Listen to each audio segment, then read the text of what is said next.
سیدی سیدی چاند جھک جائے ادب سے نام سن کر آپ کا، چاند جھک جائے ادب سے نام سن کر آپ کا، جانور جنگل کے کرتے ہیں اطاعت آپ کی، جانور جنگل کے کرتے ہیں اطاعت آپ کی، ذرہ ذرہ اس جہاں کا ہے رعیت آپ کی، سیدی سیدی سیدی سیدی مرتبے کیا کیا دیے رب نے شب معراج میں، مرتبے کیا کیا دیے رب نے شب معراج میں، انبیاء سب مقتدی ہیں اور امامت آپ کی، انبیاء سب مقتدی ہیں اور امامت آپ کی، ذرہ ذرہ اس جہاں کا ہے رعیت آپ کی، سیدی سیدی سیدی سیدی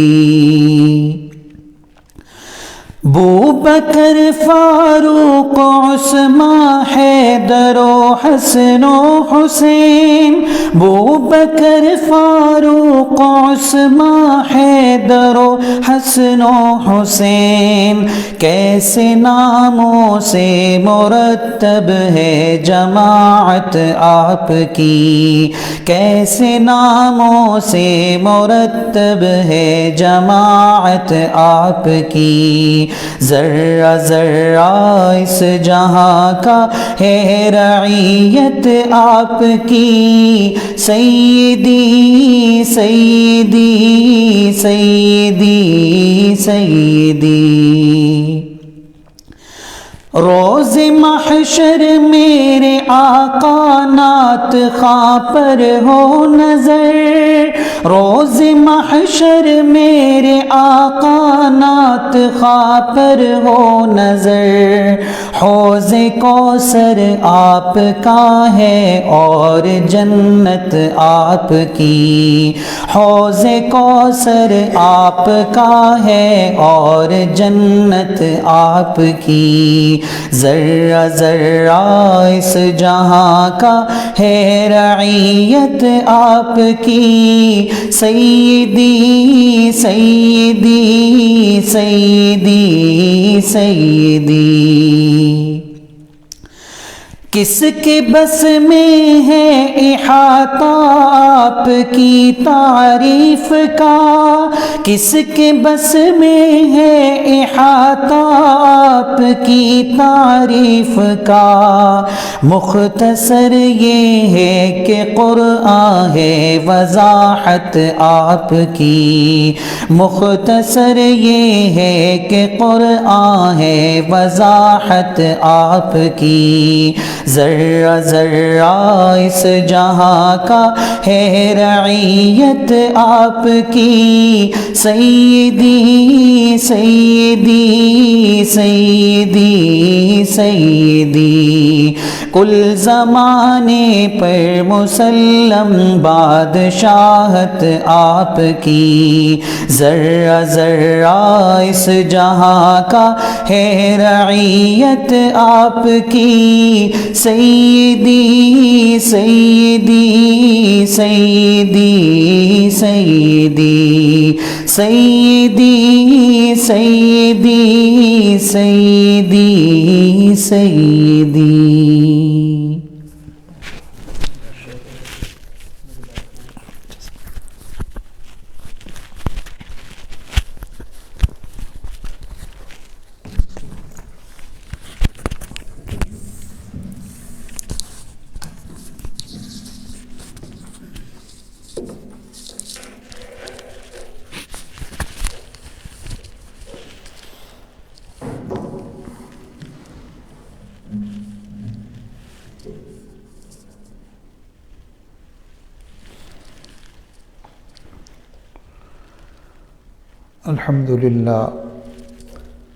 الحمدللہ وکفا وسلام علی عبادہ الذین اصطفیٰ اما بعد فاعوذ باللہ من الشیطان الرجیم بسم اللہ الرحمن الرحیم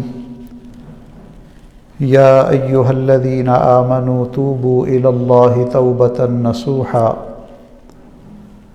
سبحان ربک رب العزۃ عما یصفون وسلام علی المرسلین والحمد للہ رب العالمین اللہم صل علی سیدنا محمد وعلی آل سیدنا محمد وبارک وسلم اللہم صل علی سیدنا محمد وعلی آل سیدنا محمد وبارک وسلم۔ ابن قیم رحمۃ اللہ علیہ نے اپنی کتاب الدواء والدواء اس میں یہ لکھا ہے کہ انسان جو بھی گناہ کرتا ہے اس کے گناہ کا وبال آخرت میں ہوتا ہی ہے، مگر اس کے گناہ کا وبال دنیا میں بھی ہوتا ہے۔ مثال کے طور پر نیکی سے محرومی، طاعت سے محرومی،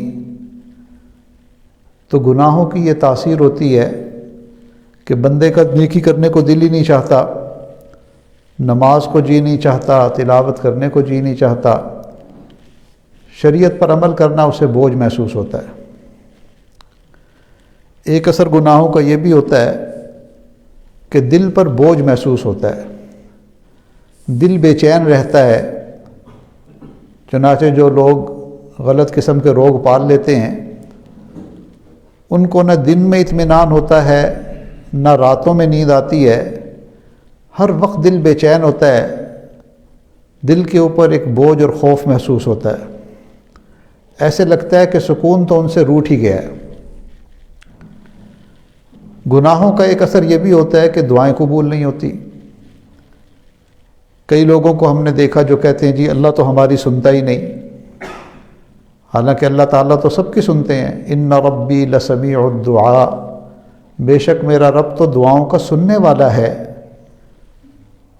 لیکن ہر بات کو پورا کرنا اور ماننا یہ ایک الگ بات ہے۔ ہم اپنی زندگی میں دیکھتے ہیں کہ اگر کوئی بیٹا اپنے باپ کو ناراض کر لیتا ہے تو باپ پھر اس کی سنی انسنی کرتا ہے۔ وہ باپ سے اگر فرمائشیں کرتا ہے تو اس کی فرمائشوں کو باپ سنی انسنی کر دیتا ہے۔ اسی طرح جو بندہ گناہوں کی وجہ سے اپنے اللہ کو ناراض کر بیٹھے تو اللہ تعالیٰ بھی پھر اس کی دعائیں سنی انسنی کرنا شروع کر دیتے ہیں۔ گناہوں کا ایک اثر یہ بھی ہوتا ہے کہ نعمتوں کو زوال آ جاتا ہے۔ جو نعمتیں اللہ تعالیٰ نے دی ہوتی ہیں وہ واپس چلی جاتی ہیں، عزت کے بجائے ذلت ہوتی ہے، پریشانیاں ہوتی ہیں، کام ادھورے رہ جاتے ہیں، کوئی کام بھی پورا نہیں ہوتا، جس کام میں ہاتھ ڈالو وہ کام ادھورا۔ یہ سب گناہوں کے اثرات ہوتے ہیں۔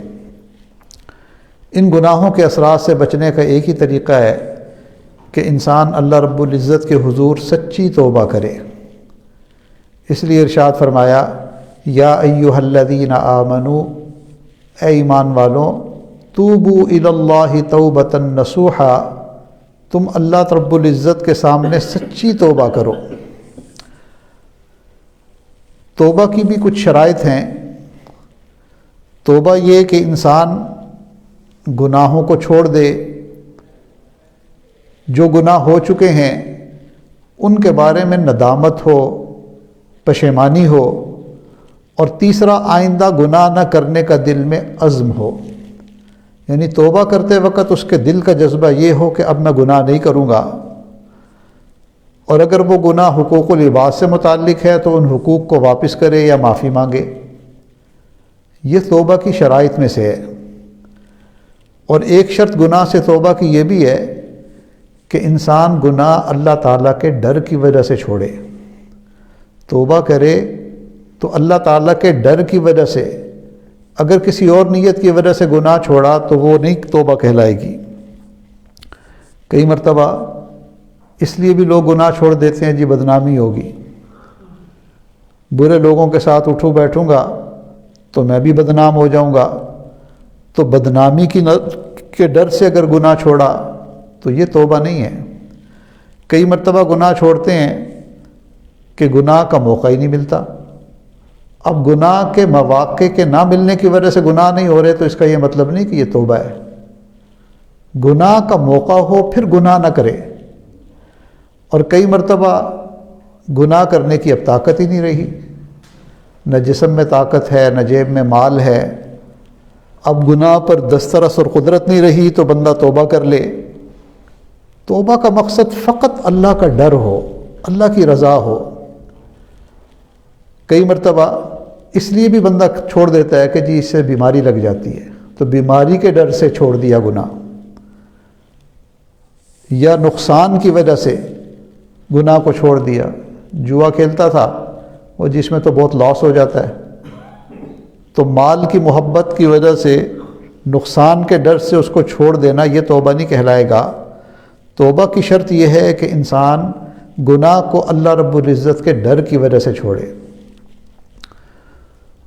توبہ کرنے کے بعد کچھ کام کرنے ہوتے ہیں جس کی وجہ سے انسان کو اپنی توبہ پر استقامت نصیب ہوتی ہے، تو ان کاموں کو بھی کرنا چاہیے۔ ان میں سب سے پہلا کام برے دوستوں سے علیحدگی اختیار کرے۔ امام غزالی رحمۃ اللہ علیہ نے فرمایا، یار بد مار بد سے برا ہوتا ہے، یعنی برا دوست زہریلے سانپ سے بھی برا ہوتا ہے۔ تو یار بد برے دوست کو کہتے ہیں اور مار بد زہریلے سانپ کو کہتے ہیں۔ تو وہ فرماتے ہیں کہ یہ جو برا دوست ہے یہ زہریلے سانپ سے بھی زیادہ برا اور خطرناک ہوتا ہے۔ سانپ اگر کاٹ لے تو انسان کی جان کو خطرہ، اور برا دوست اگر ڈس لے تو انسان کے ایمان کو خطرہ ہوتا ہے۔ بلکہ ایک جگہ انہوں نے لکھا کہ برا دوست شیطان سے بھی زیادہ برا ہوتا ہے۔ اب یہ بات پڑھ کر بڑی حیرت ہوتی ہے کہ شیطان سے برا بھلا کیسے؟ آخر جو بھی دوست ہوگا کسی کا تو ظاہر ہے وہ مسلمان تو ہوگا ہی صحیح، اس کے دل میں کچھ نہ کچھ ایمان تو ہوگا، کتنا ہی فاسق فاجر کیوں نہ ہو۔ مگر وہ فرماتے ہیں کہ نہیں، برا دوست بعض اوقات شیطان سے بھی برا ثابت ہوتا ہے۔ وہ کیسے؟ کہ شیطان انسان کے دل میں گناہ کا وسوسہ ڈال سکتا ہے، ہاتھ پکڑ کر گناہ نہیں کروا سکتا، وہ فقط وسوسہ ڈالتا ہے۔ اب بندے کے اپنے اوپر ہوتا ہے کہ وہ گناہ کرتا ہے یا نہیں کرتا۔ لیکن برا دوست ایسی چیز ہے، ایسا برا سنگی ہے کہ نہ صرف وہ گناہ پر برانگیختہ کرتا ہے، گناہ کے بارے میں باتیں کرتا ہے، بلکہ ہاتھ پکڑ کر بندے سے گناہ کروا دیتا ہے۔ تو اس بات کو پڑھ کر واقعی سمجھ میں آیا کہ برا دوست انسان کے لیے شیطان سے بھی زیادہ برا ہوتا ہے۔ آج ہم کئی دفعہ برے دوستوں کے ڈسے ہوئے ہوتے ہیں، کئی دوست گناہ کرواتے ہیں اور کئی دوست بندے کو ٹریک سے ہٹا دیتے ہیں، اللہ والوں سے نہیں جڑنے دیتے، ان کے بارے میں دل میں بدگمانی پیدا کر دیتے ہیں، دوستی کے رنگ میں دشمنی کر رہے ہوتے ہیں اور ہمیں ان کا پتہ ہی نہیں چل رہا ہوتا۔ کوئی ایسی زہریلی بات کر دیں گے کہ ہم اس کو لے کے اور اس کو سوچ کر خود بخود بات کا بتنگڑ بنانا وہ پھر خود ہی ہمارا کام ہے۔ تو اس لیے جو فرمایا کہ یار بد مار بد سے برا، کہ برا دوست زہریلے سانپ سے برا اور برا دوست شیطان سے بھی برا ہوتا ہے۔ تو توبہ کی تکمیل کے لیے ضروری ہے کہ انسان ان برے دوستوں سے اپنی جان چھڑوائے۔ جب تک برے دوستوں سے دوستی نہیں چھوٹے گی توبہ پر کبھی استقامت ہو ہی نہیں سکتی۔ پھر دوسرا کام کہ توبہ میں جو تاخیر ہوئی اس پر بھی توبہ کرے۔ بھئی توبہ کرنا بھی فرض تھا اور گناہ کے بعد فوراً توبہ کرنا ضروری تھا۔ ہم کئی مرتبہ اس میں بہت تاخیر کر دیتے ہیں۔ مثال کے طور پر گناہ تو جوانی میں کیے اور بڑھاپے میں بندہ توبہ کر رہا ہے تو یہ بھی ایک مستقل گناہ ہے، تو اب دو گناہ ہو گئے، ایک گناہ کا کرنا یہ گناہ، اور دوسرا توبہ کو ڈیلے کرنا یہ بھی گناہ۔ اس سے بھی توبہ کرے، اس پر بھی دل میں اللہ تعالیٰ سے معافی مانگے، روئے، تو یہ ضروری ہے توبہ کی تکمیل کے لیے۔ اور تیسرا کام کہ اپنے نفس پر پھر اعتماد نہ کرے. اب جب توبہ کر لی تو اب یوں نہ سمجھے کہ چونکہ میں نے توبہ کر لی اب میں جو ہے مجھ پہ کسی بات کا اثر ہی نہیں ہوتا. برے دوستوں کو چھوڑے، برے ساتھیوں کو چھوڑے، برے دوستوں کے جو ٹیلی فون نمبر اس کے پاس ہیں، میسیجز اس کے پاس ہیں، ان سب کو ڈیلیٹ کرے. یہ نہیں کہ جی میسیج آتے ہیں میں پڑھ لیتا ہوں مگر میں ان کا اثر نہیں لیتا. آپ اس کو پڑھیں گے، شیطان کو خیال دل میں ڈالے گا اور بالآخر دوبارہ آپ کو گناہ پر آمادہ کر دے گا. بری یادیں کئی دفعہ محفوظ ہو جاتی ہیں، کبھی تصویروں کی شکل میں، کبھی ویڈیوز کی شکل میں. تو ہر ایسی چیز کو ڈیلیٹ کر دے، توڑ دے، چھوڑ دے. جن حرام کاموں کا ارتکاب کرتا تھا ان سے اپنی جان چھڑوائے، تب توبہ پر استقامت نصیب ہوگی. اگر گناہ کے مواقع ہوتے ہوئے ہم توبہ کریں گے، شیطان پھر کسی کمزور لمحے کا فائدہ اٹھائے گا، دوبارہ اس گناہ پر کھڑا کر دے گا. اس لیے ایسے میسیجز کو ڈیلیٹ کرنا یہ بھی ضروری ہے. شریعت نے کہا کہ اگر کوئی آدمی شراب پیتا تھا اور اس نے شراب سے توبہ کر لی، اب وہ کہتے کہ جی جن گلاسوں میں شراب پیتا تھا اب ان میں پانی پی لیا کروں، تو شریعت نے کہا ہرگز نہیں. اب ان گلاسوں کو بھی توڑ دو، اس لیے کہ جب تم پانی پیو گے تو تمہیں تمہارا گناہ یاد آئے گا اور اس کی یاد کی وجہ سے عین ممکن ہے کہ دوبارہ تم گناہ میں انوالو ہو جاؤ. اس لیے ان کو بھی استعمال نہیں کرنا. اس لیے گناہ کے زمانے کے دوستوں کو چھوڑنا، گناہ کے زمانے کی یادوں سے جان چھڑوانا، اور اس کے جو مناظر محفوظ ہیں. یہ تصویر ایک ایسی چیز ہے کہ یہ انسان کو بھولنے نہیں دیتی. اکثر ہم نے دیکھا ہے، تجربہ ہے، کہ جن لوگوں کے پیارے ان سے بچھڑ جاتے ہیں، یہ اللہ تعالیٰ کا ایک نظام ہے کہ دنیا میں ملاپ ہوتا ہے، پھر جدائی کا لمحہ بھی آ جاتا ہے. کبھی باپ جدا ہو گیا، کبھی ماں جدا ہو گئی، کبھی بیوی چلی گئی، کبھی بیٹا چلا گیا، دنیا سے انسان فوت ہو جاتا ہے. تو اللہ تعالیٰ کا ایک آٹومیٹک نظام ہے، ایک فطری نظام ہے کہ اللہ تعالیٰ کچھ عرصے کے بعد نسیان ڈال دیتے ہیں، غم ہلکا ہو جاتا ہے اور انسان اس غم کو بھول جاتا ہے. ورنہ تو دنیا کا نظام ہی رک جائے، کام ہی نہ ہو سکیں. اگر بندہ کسی غم کو لے کر ہی بیٹھ جائے تو یہ زندگی کی گاڑی آگے ہی نہ بڑھے. تو یہ اللہ تعالیٰ جو بھول ڈال دیتے ہیں یہ بھی اللہ کی رحمت ہے. لیکن ہم نے دیکھا کہ جن لوگوں کے پاس تصویریں ہوتی ہیں محفوظ، ان کا غم کبھی ختم ہی نہیں ہوتا. وہ ان تصویروں کو دیکھتے ہیں، غم پھر تازہ ہو جاتا ہے، وہ روتے ہی رہتے ہیں، پریشان ہی رہتے ہیں. وہ اپنے گاڑی کو وہیں روک لیتے ہیں، آگے کے بارے میں پھر سوچتے ہی نہیں، بار بار اس کی تصویروں کو دیکھیں گے. تو اس لیے اس تصویر کی اجازت بھی اتنی ہے جتنی علماء نے دی ہے، جتنا شریعت کے اندر اس کی ضرورت ہے کہ اس کے بغیر گزارا نہیں. یہ نہیں کہ جی اب چونکہ ڈیجیٹل تصویر جو ہے اس کے بارے میں بعض علماء نے فتویٰ دیا کہ اس کو استعمال کرنے کی اجازت ہے کسی دینی کام کے لیے، اب اس کو بیس بنا کر ہم مناظر اپنے فون میں محفوظ کرتے چلے جائیں، یہ بڑی یادگار ہے، یہ فلاں ہے، یہ فلاں ہے. تو اس کی وجہ سے کئی دفعہ انسان توبہ نہیں کر پاتا، توبہ کی تکمیل نہیں ہوتی. اچھی چیزیں دیکھتے دیکھتے شیطان غلط چیزیں دکھا دیتا ہے. تو اس لیے ان چیزوں سے بچنا بھی بہت ضروری ہے. پھر توبہ کی تکمیل کے لیے، توبہ پر استقامت کے لیے چوتھا کام یہ کرے کہ نیکیاں زیادہ کرے. حرام مال سے جو بدن پرورش پاتا تھا اب اس کو اللہ کے راستے میں نیکی کے اندر صرف کرے، نیک لوگوں کو دوست بنائے. چنانچہ جو نیکیاں ہیں یہ کئی مرتبہ کیے ہوئے گناہوں کا کفارہ بن جاتی ہیں. قرآن میں اللہ تعالیٰ فرماتے ہیں ان الحسنات یذہبن السیئات، بے شک نیکیاں گناہوں کو مٹانے والی ہوتی ہیں. اور پانچواں کام یہ کرنا چاہیے توبہ کے بعد کہ تائبین کے جو واقعات ہیں ان کا مطالعہ کرے کہ فلاں بندے نے توبہ کی، اللہ تعالیٰ نے اس کو توبہ کی توفیق عطا فرمائی.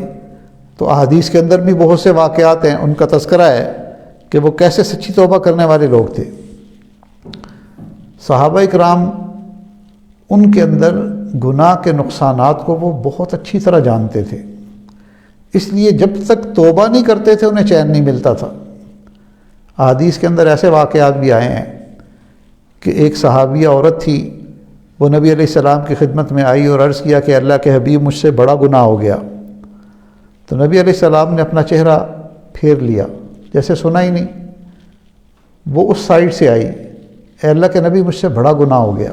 آپ نے چہرہ پھر دوسری طرف پھیر لیا، وہ دوسری طرف سے آئی، آپ نے پھر چہرے کو تیسری طرف پھیر لیا، حتیٰ کہ 4 مرتبہ اس نے کہا کہ مجھ سے بڑا گناہ ہو گیا۔ نبی علیہ السلام نے فرمایا کہ تمہیں وہم ہوا ہوگا۔ کہنے لگی اللہ کے نبی وہم نہیں ہے، میں پریگنیٹ ہوں، میرے پیٹ میں اس گناہ کی وجہ سے بچہ ہے۔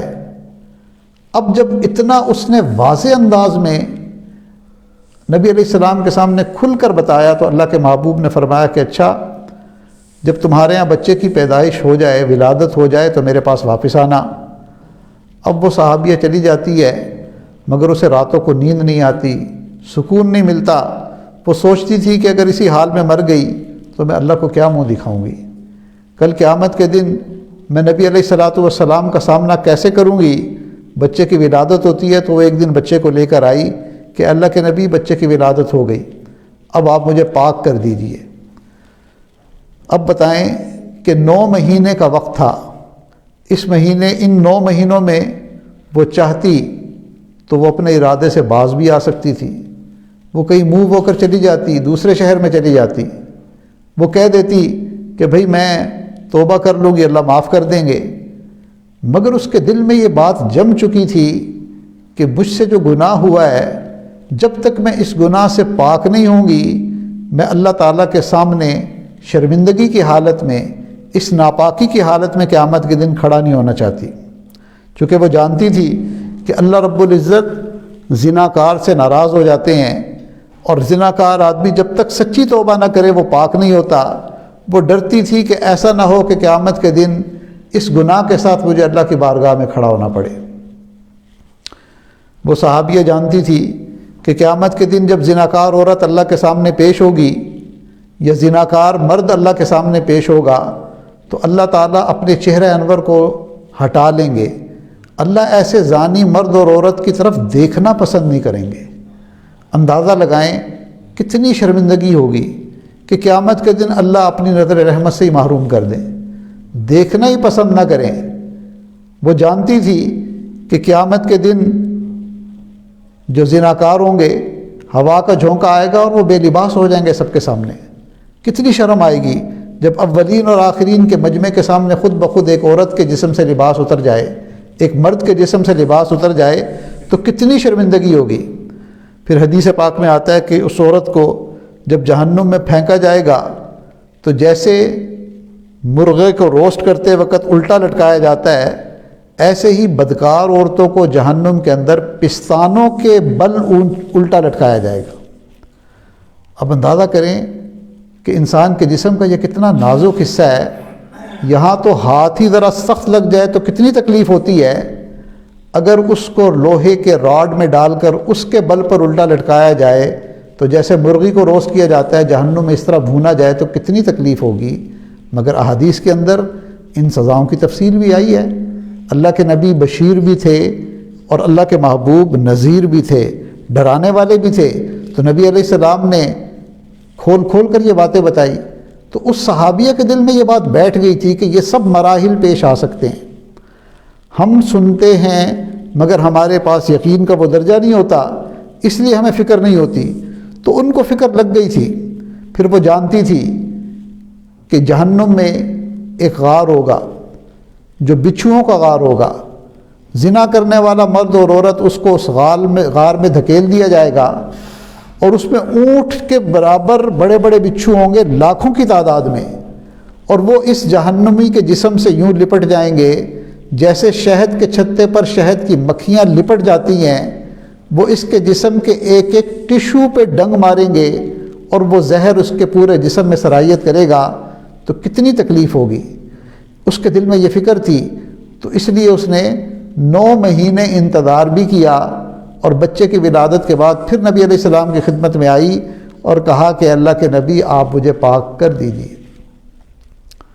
تو اس لیے ان واقعات کو جب ہم پڑھیں گے تو ہمیں توبہ پر استقامت کی توفیق ملے گی کہ گناہ کا انجام ہوتا کیا ہے۔ گناہ کرنا براہ راست اللہ تعالیٰ کے غضب کو دعوت دینا ہے، اللہ تعالیٰ سے ٹکر لینا ہے، اللہ تعالیٰ کو چیلنج کرنا ہے۔ یہ اتنا کوئی آسان معاملہ نہیں ہے جتنا ہم سمجھتے ہیں، اور اس ہلکے پن کی وجہ سے کئی دفعہ ہم وہ سچی توبہ نہیں کر سکتے۔ ہم توبہ کو بھی بہت لائٹ لے لیتے ہیں اور ہماری توبہ توبۃ النصوح نہیں بنتی۔ اس لیے ہمیں توبہ کی تکمیل کے لیے ایسے واقعات کا مطالعہ کرنا، احادیث کو پڑھنا اور ان چیزوں پر غور کرنا یہ بھی ضروری ہے۔ علماء نے لکھا ہے کہ جب آدمی توبہ کرتا ہے تو اس کے ذہن میں شیطان مختلف قسم کے اشکالات ڈالتا ہے۔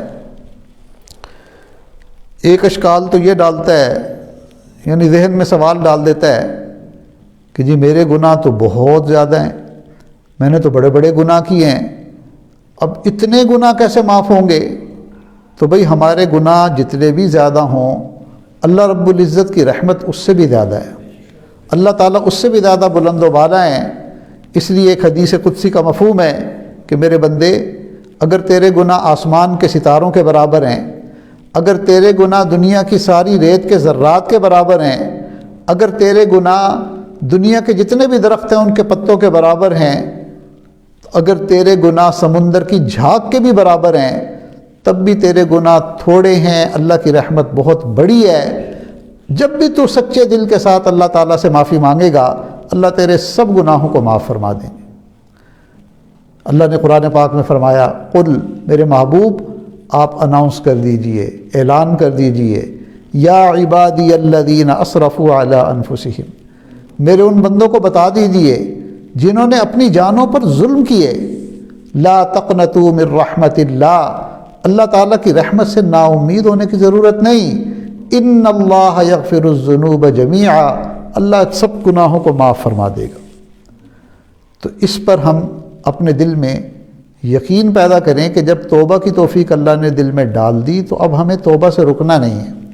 اب یہ نہیں سوچنا کہ گناہ تھوڑے ہیں، زیادہ ہیں، چھوٹے ہیں، بڑے ہیں، جیسے بھی ہیں، بھئی اللہ نے جب توبہ کی توفیق دی اب ہم نے توبہ کرنی ہے، توبہ کو فوراً کرنا ہے، تاکہ ایسا نہ ہو کہ ہم توبہ کے بارے میں سوچتے رہ جائیں اور فرشتہ اجل جو ہے وہ سر پر پہنچ جائے، موت کا فرشتہ ہمیں لینے پہنچ جائے اور توبہ کی توفیق ہی نہ ملے۔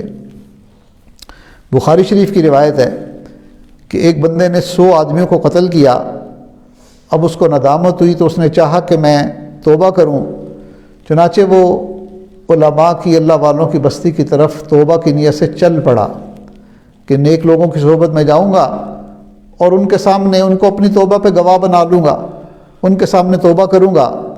اللہ کی شان ابھی یہ راستے میں تھا کہ اس کی موت آ گئی۔ اب جب موت آئی تو جنت کے فرشتے بھی پہنچ گئے، جہنم کے فرشتے بھی پہنچ گئے۔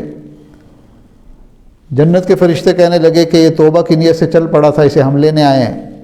جہنم کے فرشتے کہنے لگے کہ توبہ کی نیت کی تھی، ابھی توبہ کی تو نہیں تھی، لہذا ہم تو اسے جہنم میں لے کر جائیں گے۔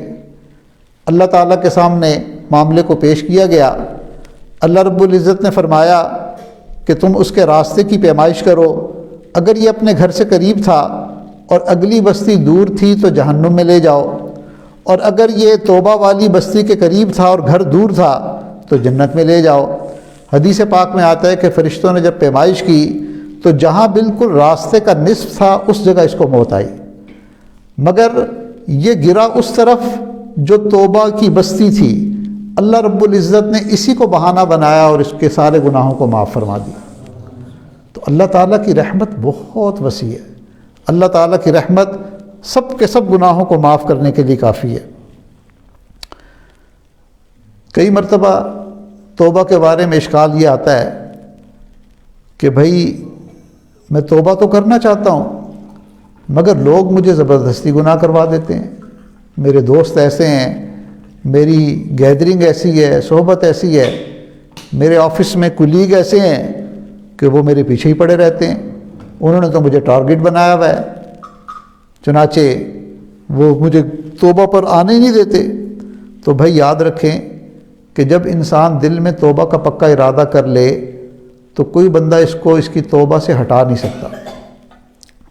ہم ارادہ پکا نہیں کرتے، فرم کمٹمنٹ نہیں کرتے، ہمارے اپنے یقین میں کمزوری ہوتی ہے، اس لیے کمزور لمحات کے اندر پھر ہم دوبارہ گناہ میں انوالو ہو جاتے ہیں۔ اگر ایک بندہ طے کر لے کہ میں نے توبہ کر لی ہے اور میں نے توبہ پر جمنا ہے، تو پھر کوئی ہاتھ پکڑ کر کوئی زبردستی گناہ نہیں کروا سکتا۔ ایک صحابی تھے حضرت مرثد رضی اللہ تعالیٰ عنہ، زمانہ جاہلیت میں مکہ کی ایک عورت تھی جو بڑی حسین و جمیل تھی، ان کے اس کے ساتھ تعلقات تھے، ظاہر ہے اس وقت تو ایمان بھی نہیں تھا، زمانہ جاہلیت تھا۔ بالآخر ان کو اللہ تعالیٰ نے ایمان کی نعمت دی، یہ ہجرت کر کے مدینہ منورہ میں چلے گئے اور اپنی زندگی گزارنے لگے۔ پھر کسی موقع پر انہیں اپنی تجارت کے لیے واپس مکہ آنا پڑا۔ اللہ کی شان، ایک گلی میں سے گزر رہے تھے تو اچانک وہ عورت سامنے آ گئی۔ وہ کہنے لگی کہ میں تو بڑے عرصے سے تمہارا انتظار کر رہی تھی، آئی miss you, I love you, اس قسم کے جو گانے گاتی ہیں وہ اس نے گانے شروع کر دیے۔ انہوں نے اس کی طرف آنکھ اٹھا کر بھی نہ دیکھا اور کہا کہ نہیں، اب میرا اور تیرا کوئی تعلق نہیں۔ تو وہ آگے بڑھی، کہنے لگی پہلے تو تم میری خاطر آہیں بھرتے تھے، مجھے تلاش کرتے تھے، اور تمہاری یہ حسرت ہوتی تھی کہ ایک دفعہ تمہیں میرا ملاپ مل جائے، اب دیکھو میں تمہیں خود بلا رہی ہوں اور تم آتے نہیں۔ یہ کہہ کر اس نے ان کا ہاتھ پکڑنا چاہا تو انہوں نے فوراً اپنی تلوار کو نکالا اور کہا کہ اگر ایک قدم بھی آگے بڑھی تو میں تیری گردن اڑا دوں گا۔ اب وہ رک گئی کہ یہ تو واقعی بڑا سیریس معاملہ ہے، اور پھر اس کو جرأت نہ ہوئی آگے بڑھنے کی۔ تو اس سے پتہ یہ چلا کہ جب کوئی بندہ توبہ کی پکی نیت کر لیتا ہے تو پھر اس کو کوئی ڈگمگا نہیں سکتا، کوئی اس کو جو ہے نا دوبارہ اس راستے پر لا نہیں سکتا۔ ایک اور واقعہ سن لیجئے۔ ایک صحابی تھے حضرت کعب رضی اللہ تعالیٰ عنہ، کعب بن مالک۔ ایک دفعہ نبی علیہ السلام کے ساتھ جہاد میں جانے میں ان کو تاخیر ہو گئی، اور تاخیر بھی ایسی ہوئی کہ یہ جانا چاہتے تھے، تیاری میں لگے ہوئے تھے، اور کسی وجہ سے رک جاتے تھے کہ اچانک جو گیا ہوا لشکر تھا اس کے واپسی کی اطلاعات آنی شروع ہو گئی۔ اب جو منافقین تھے وہ نبی علیہ السلام کی خدمت میں جا کر جھوٹے عذر پیش کرنے لگے، اللہ کے نبی بھی خاموش ہو جاتے تھے۔ مگر یہ چونکہ سچے پکے مومن تھے، نبی علیہ السلام کے زیر نظر تھے، تو اللہ کے محبوب نے ان کے بارے میں پوچھا، کعب نظر نہیں آ رہے؟ چنانچہ یہ اللہ کے محبوب کی خدمت میں گئے اور سچ سچ جا کر بتا دیا کہ اے اللہ کے نبی، میری غفلت کی وجہ میری دنیا بنی، چونکہ میرا باغ جو تھا اس نے پھل دیا ہوا تھا اور اللہ تعالیٰ نے مجھے فراخی دی ہوئی تھی، سواری بھی میرے پاس تھی، بس سستی اور غفلت کی وجہ سے میں نہیں جا سکا۔ تو نبی علیہ السلام نے فرما دیا کہ اچھا بھائی، پھر تمہارے معاملے کو میں اللہ کے سپرد کرتا ہوں، اللہ ہی تمہارے معاملے میں فیصلہ کریں گے۔ نبی علیہ السلام نے ان سے بول چال بند کر دی، صحابہ کو بھی کہہ دیا کہ ان کا مقاطعہ کیا جائے، بائیکاٹ کیا جائے۔ چنانچہ ان کا سوشل بائیکاٹ کیا۔ ان کو گھر میں، یہ اپنے گھر میں معصور ہو گئے، مسجد میں جاتے تھے، نبی علیہ السلام کو سلام کرتے، آپ جواب ہی نہیں دیتے، نبی علیہ السلام کے چہرے کی طرف دیکھتے تو آپ چہرہ پھیر لیتے، مگر فرماتے تھے کہ میں دیکھتا تھا کہ جب میں نبی علیہ السلام کے چہرے سے نظر ہٹا کر متوجہ کسی اور طرف ہوتا تو اللہ کے نبی مجھے دیکھ لیتے تھے، مگر جب میں نبی علیہ السلام کے چہرے کی طرف دیکھنا چاہتا تو نبی علیہ السلام چہرہ ہٹا لیتے تھے۔ تو فرماتے ہیں کہ میرے لیے تو زمین اپنی وسعت کے باوجود تنگ ہو گئی تھی، مجھ سے کوئی بات نہیں کرتا تھا، اللہ کے محبوب مجھ سے ناراض تھے، اور مجھے سب سے زیادہ خطرہ اس بات کا تھا کہ اگر اسی حالت میں مجھے موت آ گئی تو قیامت کے دن میرا کیا بنے گا؟ نبی علیہ السلام نے تو واضح طور پر کہہ دیا کہ تمہارے معاملہ اللہ کے سپرد ہے، اللہ ہی فیصلہ کریں گے۔ تو انہوں نے اپنے آپ کو گھر میں معصور کر لیا۔ چنانچہ ایک مرتبہ کیا ہوا، کہتے ہیں کہ 40 دن گزر گئے اور میں بہت ڈپریشن کے اندر تھا، بہت غمزدہ تھا کہ میرا کیا بنے گا۔ تو گھر سے باہر نکلا تو مجھے ایک آدمی ملا، کہنے لگا کہ غسان کے بادشاہ نے تمہارے لیے ایک رکہ بھیجا ہے، اور اس رکے کے اندر لکھا ہوا تھا کہ میں نے سنا ہے کہ آپ کے صاحب نے آپ کے ساتھ بول چال بند کر دی ہے، آپ کا مقاطعہ کر دیا گیا، آپ کا سوشل بائیکاٹ کر دیا، تو آپ ہمارے پاس آ جائیں، ہم آپ کی عزت افزائی کریں گے، آپ ایسے ناقدرے لوگوں میں کیوں رہتے ہیں؟ اب ان کو ترغیبات دی گئی۔ آج کل بھی کئی مرتبہ کئی لوگوں کو ترغیب دی جاتی ہے کہ تم اپنا ملک چھوڑ دو، اپنا ایمان چھوڑ دو اور ہمارے ملک میں آ جاؤ، ہم تمہیں پروٹیکشن دیں گے، ہم تمہیں روزگار دیں گے، ہم تمہارے مستقبل کو روشن کر دیں گے، اور کئی نادان ان کے پھندے کا شکار ہو جاتے ہیں۔ اللہ معاف فرمائے، ہم نے دیکھا ہے کہ پولیٹیکل اسائلم لینے کے لیے، سیاسی پناہ کے لیے اپنے آپ کو قادیانی ڈکلیئر کروا دیتے ہیں کہ جی ہم تو فلاں ہمارا ان سے تعلق ہے اور پاکستان میں ہمارے اوپر ظلم ہو رہے ہیں اور ہماری جان محفوظ نہیں۔ تو جو بھی کمزور الایمان لوگ ہوتے ہیں وہ پھر ایسے مواقع اور اپرچونٹی سے فائدہ اٹھاتے ہیں۔ یہ تو صحابی رسول تھے، اللہ کے محبوب کے سچے عاشق تھے، انہوں نے جب اس رقعے کو پڑھا تو ان کو اور رونا آیا کہ اب میرا ایمان اتنا خطرے میں پڑ گیا کہ کافر بھی مجھ پر طمع کرنے لگے، وہ مجھے اللہ کے محبوب سے جدا کر کے اپنے ساتھ ملانا چاہتے ہیں۔ انہوں نے وہیں پر اس کاغذ کے ٹکڑے کیے اور ایک تنور جل رہا تھا اس کے اندر اس کو پھینک دیا اور رونے لگے۔ بالآخر اللہ تعالیٰ نے پھر ان کے بارے میں قرآن پاک کے اندر آیت نازل فرمائی، وحی آئی، اور نبی علیہ الصلوۃ والسلام نے ان کو خوشخبری دی کہ اللہ نے تمہاری توبہ کو قبول کر لیا۔ تو دیکھیں، جو بندہ استقامت کے ساتھ جم جاتا ہے، اللہ تعالیٰ پھر اس کی توبہ کی قبولیت کی بشارت اپنے محبوب کے ذریعے سنوا دیا کرتے ہیں۔ تو اس لیے شیطان دل میں ڈالتا ہے کہ جی میں گناہ کروں گا، توبہ پر استقامت کیسے ہوگی، پھر گناہ ہو جائے گا، پھر لوگ مجھے مجبور کر دیں گے۔ تو یاد رکھیں کہ بندے کا اپنا ارادہ مضبوط ہو تو کوئی کسی کو مجبور نہیں کر سکتا۔ ایک اشکال یہ بھی آتا ہے کہ جی توبہ تو کر لی لیکن گناہوں کی یادیں ہی جان نہیں چھوڑتی، میں توبہ کرنا چاہتا ہوں مگر پرانی یادیں عذاب بن چکی ہیں، وہ جو لمحات تھے، جو دوستوں کے ساتھ گزرے، گناہوں میں گزرے، ان کی یادیں ہی جان نہیں چھوڑتی۔ اور واقعی ایسا ہی ہوتا ہے کہ کئی مرتبہ بندے کی کیفیت ایسی بن جاتی ہے کہ یاد ماضی عذاب ہے یا رب، چھین لے مجھ سے حافظہ میرا۔ وہ ایسی اس کو یادیں جکڑ لیتی ہیں کہ وہ ان یادوں کے سحر میں گرفتار ہو جاتا ہے۔ اور کئی دفعہ تو شیطان اتنا، چونکہ وہ دشمن ہے بندے کا، وہ ذہن میں کیا ڈالتا ہے، فلاں موقع پر تمہیں جو چانس ملا تھا نا، تم اس کو اویل کر لیتے، اس وقت کر لیتے، بعد میں توبہ کرتے، اللہ تو معاف کر دینے والا ہے۔ اب بتائیں کہ جس گناہ سے اللہ نے اس وقت جان چھڑوا دی تھی، اس کی یاد نے اس بڑھاپے کے اندر اس کو جو ہے نا دوبارہ سے وہ، اور اللہ تعالیٰ تو دلوں کے بھید جانتے ہیں۔ تو یہ ہوتا ہے کئی دفعہ۔ اب اس کا طریقہ یہ ہے کہ انسان اللہ تعالیٰ سے دعائیں مانگے کہ اے اللہ، آپ نے گناہ کی معافی کا وعدہ کیا، اور آپ کے محبوب صلی اللہ علیہ وسلم نے فرمایا کہ جب انسان کی توبہ اللہ تعالیٰ قبول کرتے ہیں، نہ صرف نامہ اعمال سے گناہوں کو مٹوا دیتے ہیں بلکہ فرشتوں کی یادداشت سے بھی محو کروا دیتے ہیں۔ جو فرشتے گناہ کے لکھنے والے تھے، اللہ ان کی یادداشت سے بھی محو کروا دیتے ہیں۔ تو اے اللہ، آپ اس پر قادر ہیں کہ آپ میرے ذہن کو بھی صاف کر دیں، میرے دل کو بھی پاک کر دیں۔ اے اللہ، جب آپ نے اپنی رحمت سے مجھے توبہ کی توفیق دے دی، اے اللہ گناہ کی یادوں سے آپ میرے دل کو اور دماغ کو پاک کر دیجئے۔ تو یہ دعائیں کرنی چاہیے۔ اللہم انا نجعلک فی نحورہم ونعوذ بک من شرورہم، یہ دعا مانگے۔ اللہم استر عوراتنا وآمن روعاتنا، تو یہ دعا مانگے۔ اور کتابوں میں بہت سی دعائیں لکھی ہوئی ہیں کہ ان دعاؤں کی برکت سے اللہ تعالیٰ ان پرانی یادوں کو دماغ سے محو کر دیتے ہیں۔ کبھی کبھی شیطان ذہن میں یہ خیال بھی ڈالتا ہے کہ گناہوں کا اعتراف کرنا بھی ضروری ہے۔ جی اعتراف تو کرنا پڑے گا، اس لیے کہ حدیث پاک میں آتا ہے کہ جب کوئی بندہ اقرار کر کے، اعتراف کر کے توبہ کرتا ہے تو اللہ تعالیٰ اس کی توبہ کو قبول کرتے ہیں۔ تو دنیا میں ہم اعتراف کر لیں تو معافی مل جائے گی، وگرنہ جہنم میں جا کر تو ہر گناہ گار اعتراف کرے گا۔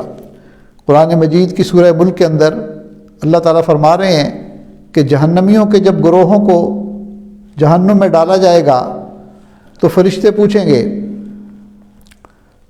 قالوا بلا قد جاء الم یأتکم نذیر، کیا کوئی تمہیں ڈرانے والا نہیں آیا تھا؟ وہ آگے سے جواب میں کہیں گے قالوا بلا قد جاءنا نذیر فکذبنا وقلنا ما نزل اللہ من شیء ان انتم الا فی ضلال کبیر۔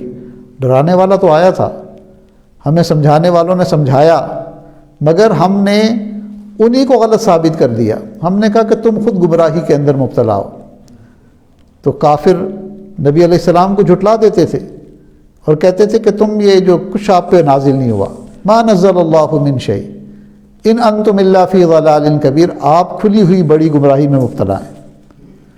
اور آج کے دور میں بھی آپ دیکھیں ایک فضا بنا دی گئی کہ لوگ علماء کو جھٹلا دیتے ہیں، نیک لوگوں کی باتوں کو جھٹلا دیتے ہیں اور ان پر طرح طرح کے الزام لگاتے ہیں، اس لیے کہ وہ چونکہ برائی سے روکتے ہیں، گناہوں سے روکتے ہیں، تو شیطان نے اس کا ایک آسان راستہ یہ بنا دیا کہ اس طبقے کو لوگوں کی نظروں میں بدنام کر دیا جائے تاکہ لوگوں کو پھر توفیق ہی نہ ملے۔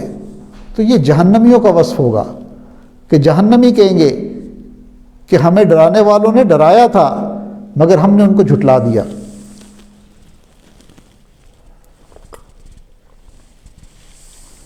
آگے فرمائیں گے، اللہ تعالیٰ فرماتے ہیں کہ اس کے بعد جہنمی کہیں گے لو کننا نسمع او نعقل، کاش ہم نے سن لیا ہوتا، کاش ہمیں سننے کی توفیق مل جاتی، او نعقل یا ہمارے اندر عقل کی رتی ہوتی، ما کننا فی اصحاب السعیر، آج ہم جہنمیوں میں سے نہ ہوتے۔ تو میرے دوستو، یہ سننا اگرچہ کامیاب ہو چکا ہے، بہت کم ہو گیا ہے، مگر بہت بڑی نعمت ہے۔ آپ خوش نصیب ہیں، ہم خوش نصیب ہیں کہ ہمیں اللہ تعالیٰ اللہ والوں کی بات سننے کا موقع دے دیتے ہیں۔ یہ سب سے بڑی حسرت ہوگی جہنمیوں کی، کاش ہم سن لیتے۔ آج لوگ سننا نہیں چاہتے، ہر بندہ سنانا چاہتا ہے، ہر بندہ جتلانا چاہتا ہے اپنی علمیت۔ سننے والے بہت تھوڑے ہوتے ہیں اور وہی خوش نصیب ہوتے ہیں۔ اللہ تعالیٰ جس کو سننے کی توفیق دیتے ہیں، اللہ اسی کو اطاعت کی توفیق بھی عطا فرماتے ہیں۔ صحابہ کرام یہ کہا کرتے تھے سمعنا و اطعنا، ہم نے سن لیا اور ہم نے اطاعت کی۔ تو اس لیے یہ سننا اللہ کی نعمت ہے۔ جتنا مرضی شیطان زور لگائے، چھوڑو محفل ذکر میں کیا، وہ ایک ہی طرح کی باتیں ہوتی ہیں، ہر دفعہ تو وہ دعا ایسی ہوتی ہے۔ کچھ بھی ہو ہمیں سننا ہے، ہمیں اپنے آپ کو اس سننے کے لیے اپنے نفس کو تیار کرنا ہے۔ یہ نعمت ہے اور یہ کمیاب ہوتی جا رہی ہے، ختم ہوتی جا رہی ہے۔ یہ دجل کا جو دور آ رہا ہے، دجالی دور آ رہا ہے، ہمارے مراکز کو، علمی مراکز ہیں، تبلیغی مراکز ہیں، روحانی مراکز ہیں، شیطان اور شیطانی قوتیں ان کے پیچھے پڑ چکی ہیں۔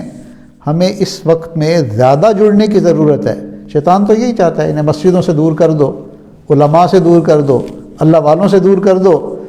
جب ان کا رابطہ ہی کسی سے نہیں ہوگا، سپلائی لائن ہی کٹ جائے گی، تو پھر ہمارے لیے ان کو اپنا لقمہ بنانا آسان۔ تو اس کا مطلب یہ نہیں ہے کہ ہم حالات کی رو میں بہہ جائیں، ہم اور جڑ جائیں اور چمٹ جائیں۔ جتنا ہم جڑیں گے اللہ تعالیٰ ہمارے ایمان کی حفاظت فرمائیں گے، اور اگر ہم دور ہو گئے تو شیطان دور ہی کرنا چاہتا ہے۔ اب ایسی جو ہے نا، آپ دیکھ لیں، وبائیں ہیں، جو بھی ہے، سچ ہے جھوٹ ہے، مگر اصل رکاوٹ کہاں آ رہی ہے؟ مسجد میں، حرم میں، دعوت و تبلیغ کے کام میں، اللہ والوں کے راستے میں۔ باقی سارے سب کچھ ہو رہا ہے، کھیل ہو رہے ہیں، کود ہو رہا ہے، تماشے ہو رہے ہیں، ناچ گانے ہو رہے ہیں، سب کچھ چل رہا ہے۔ اگر رکاوٹ آ رہی ہے تو یہ اب پھر چونکہ کرسمس گزر گئی اور اب رمضان آنے والا ہے، تو آپ دیکھنا کہ پھر ایک زور شروع ہوگا، نیا ویری آ جائے گا، اس کا کوئی نیا نمونہ آ جائے گا، اور پھر اس کی آڑ میں پابندیاں لگیں گی تاکہ ان کے رمضان کو بھی خراب کیا جائے۔ ان کے حج اور عمروں کو تو ہم نے خراب کر ہی دیا۔ تو یہ بہت خطرناک دور ہے۔ اس دور میں کٹنے کی ضرورت نہیں، جڑنے کی ضرورت ہے۔ شیطان تو کاٹنے کے لیے اس نے پورا پلان کر لیا ہے۔ تو ہم جڑے رہیں، اللہ تعالیٰ ان جڑے ہوئے لوگوں کو یہ اللہ تعالیٰ استقامت عطا فرمائیں گے، اور اللہ تعالیٰ ایمانوں کی حفاظت فرمائیں گے۔ اس لیے شیطان توڑنا چاہتا ہے اور اللہ تعالیٰ جوڑنا چاہتے ہیں۔ کئی مرتبہ ذہن میں شیطان یہ بھی خیال ڈالتا ہے کہ توبہ میں کر لیتا ہوں مگر میں گناہ سے بچ نہیں سکتا، میرا تو نفس ہی بہت خراب ہے، اب میں چونکہ بچ نہیں سکتا تو میں کیسے گناہ چھوڑوں؟ تو بھائی میں نہیں بچ سکتا مگر میرے اللہ تو مجھے بچا سکتے ہیں۔ جب میں اپنے آپ کو اللہ تعالیٰ کے حوالے کر دوں گا تو اللہ تعالیٰ کی رحمت کی نظر مجھ پر ہوگی، اللہ تعالیٰ حفاظت فرمائیں گے، اللہ گناہ کی نفرت میرے دل میں ڈال دیں گے۔ اللہ تو مقلب القلوب ہیں، مصرف القلوب ہیں، اللہ دل کو بدل دیں گے۔ اللہ دل میں اب اس وقت شیطان نے گناہ کی محبت ڈالی ہوئی ہے، اللہ کی رحمت کی نظر جب دل پر پڑ جائے گی تو اللہ تعالیٰ اسی گناہ کی نفرت دل میں ڈال دیں گے۔ تو دعا میں بھی یہی مانگا کریں کہ یا اللہ میں گناہ سے بچنا چاہتا ہوں، نہیں بچ پاتا، آپ اپنی رحمت سے بچا لیجئے، آپ اپنے کرم سے بچا لیجئے۔ اے اللہ آپ کی مدد اور نصرت کے بغیر میں گناہ سے نہیں بچ سکتا۔ تو جب بندہ اپنے معاملے کو اللہ تعالیٰ کے حوالے کر دیتا ہے تو اللہ رب العزت پھر اس کو گناہوں سے بچا لیتے ہیں۔ اور اس کا ایک طریقہ یہ بھی ہے کہ بھئی اگر ہم کمزور ہیں، ہمارے اندر استقامت کی کمی ہے، تو کسی اللہ والے کے ساتھ مل کر گناہوں سے توبہ کے سچے کلمات پڑھ لیں۔ اس کی بہت برکتیں ہم نے دیکھی ہیں کہ اس کی برکت سے اللہ تعالیٰ صاحب استقامت بنا دیتے ہیں۔ اکیلے میں تنہا شیطان سے لڑنا انسان کے لیے مشکل ہوتا ہے، مگر جب اللہ والوں کی دعائیں شامل حال ہوتی ہیں، ان کے مشورہ شامل حال ہوتا ہے تو اللہ تعالیٰ بچا لیتے ہیں۔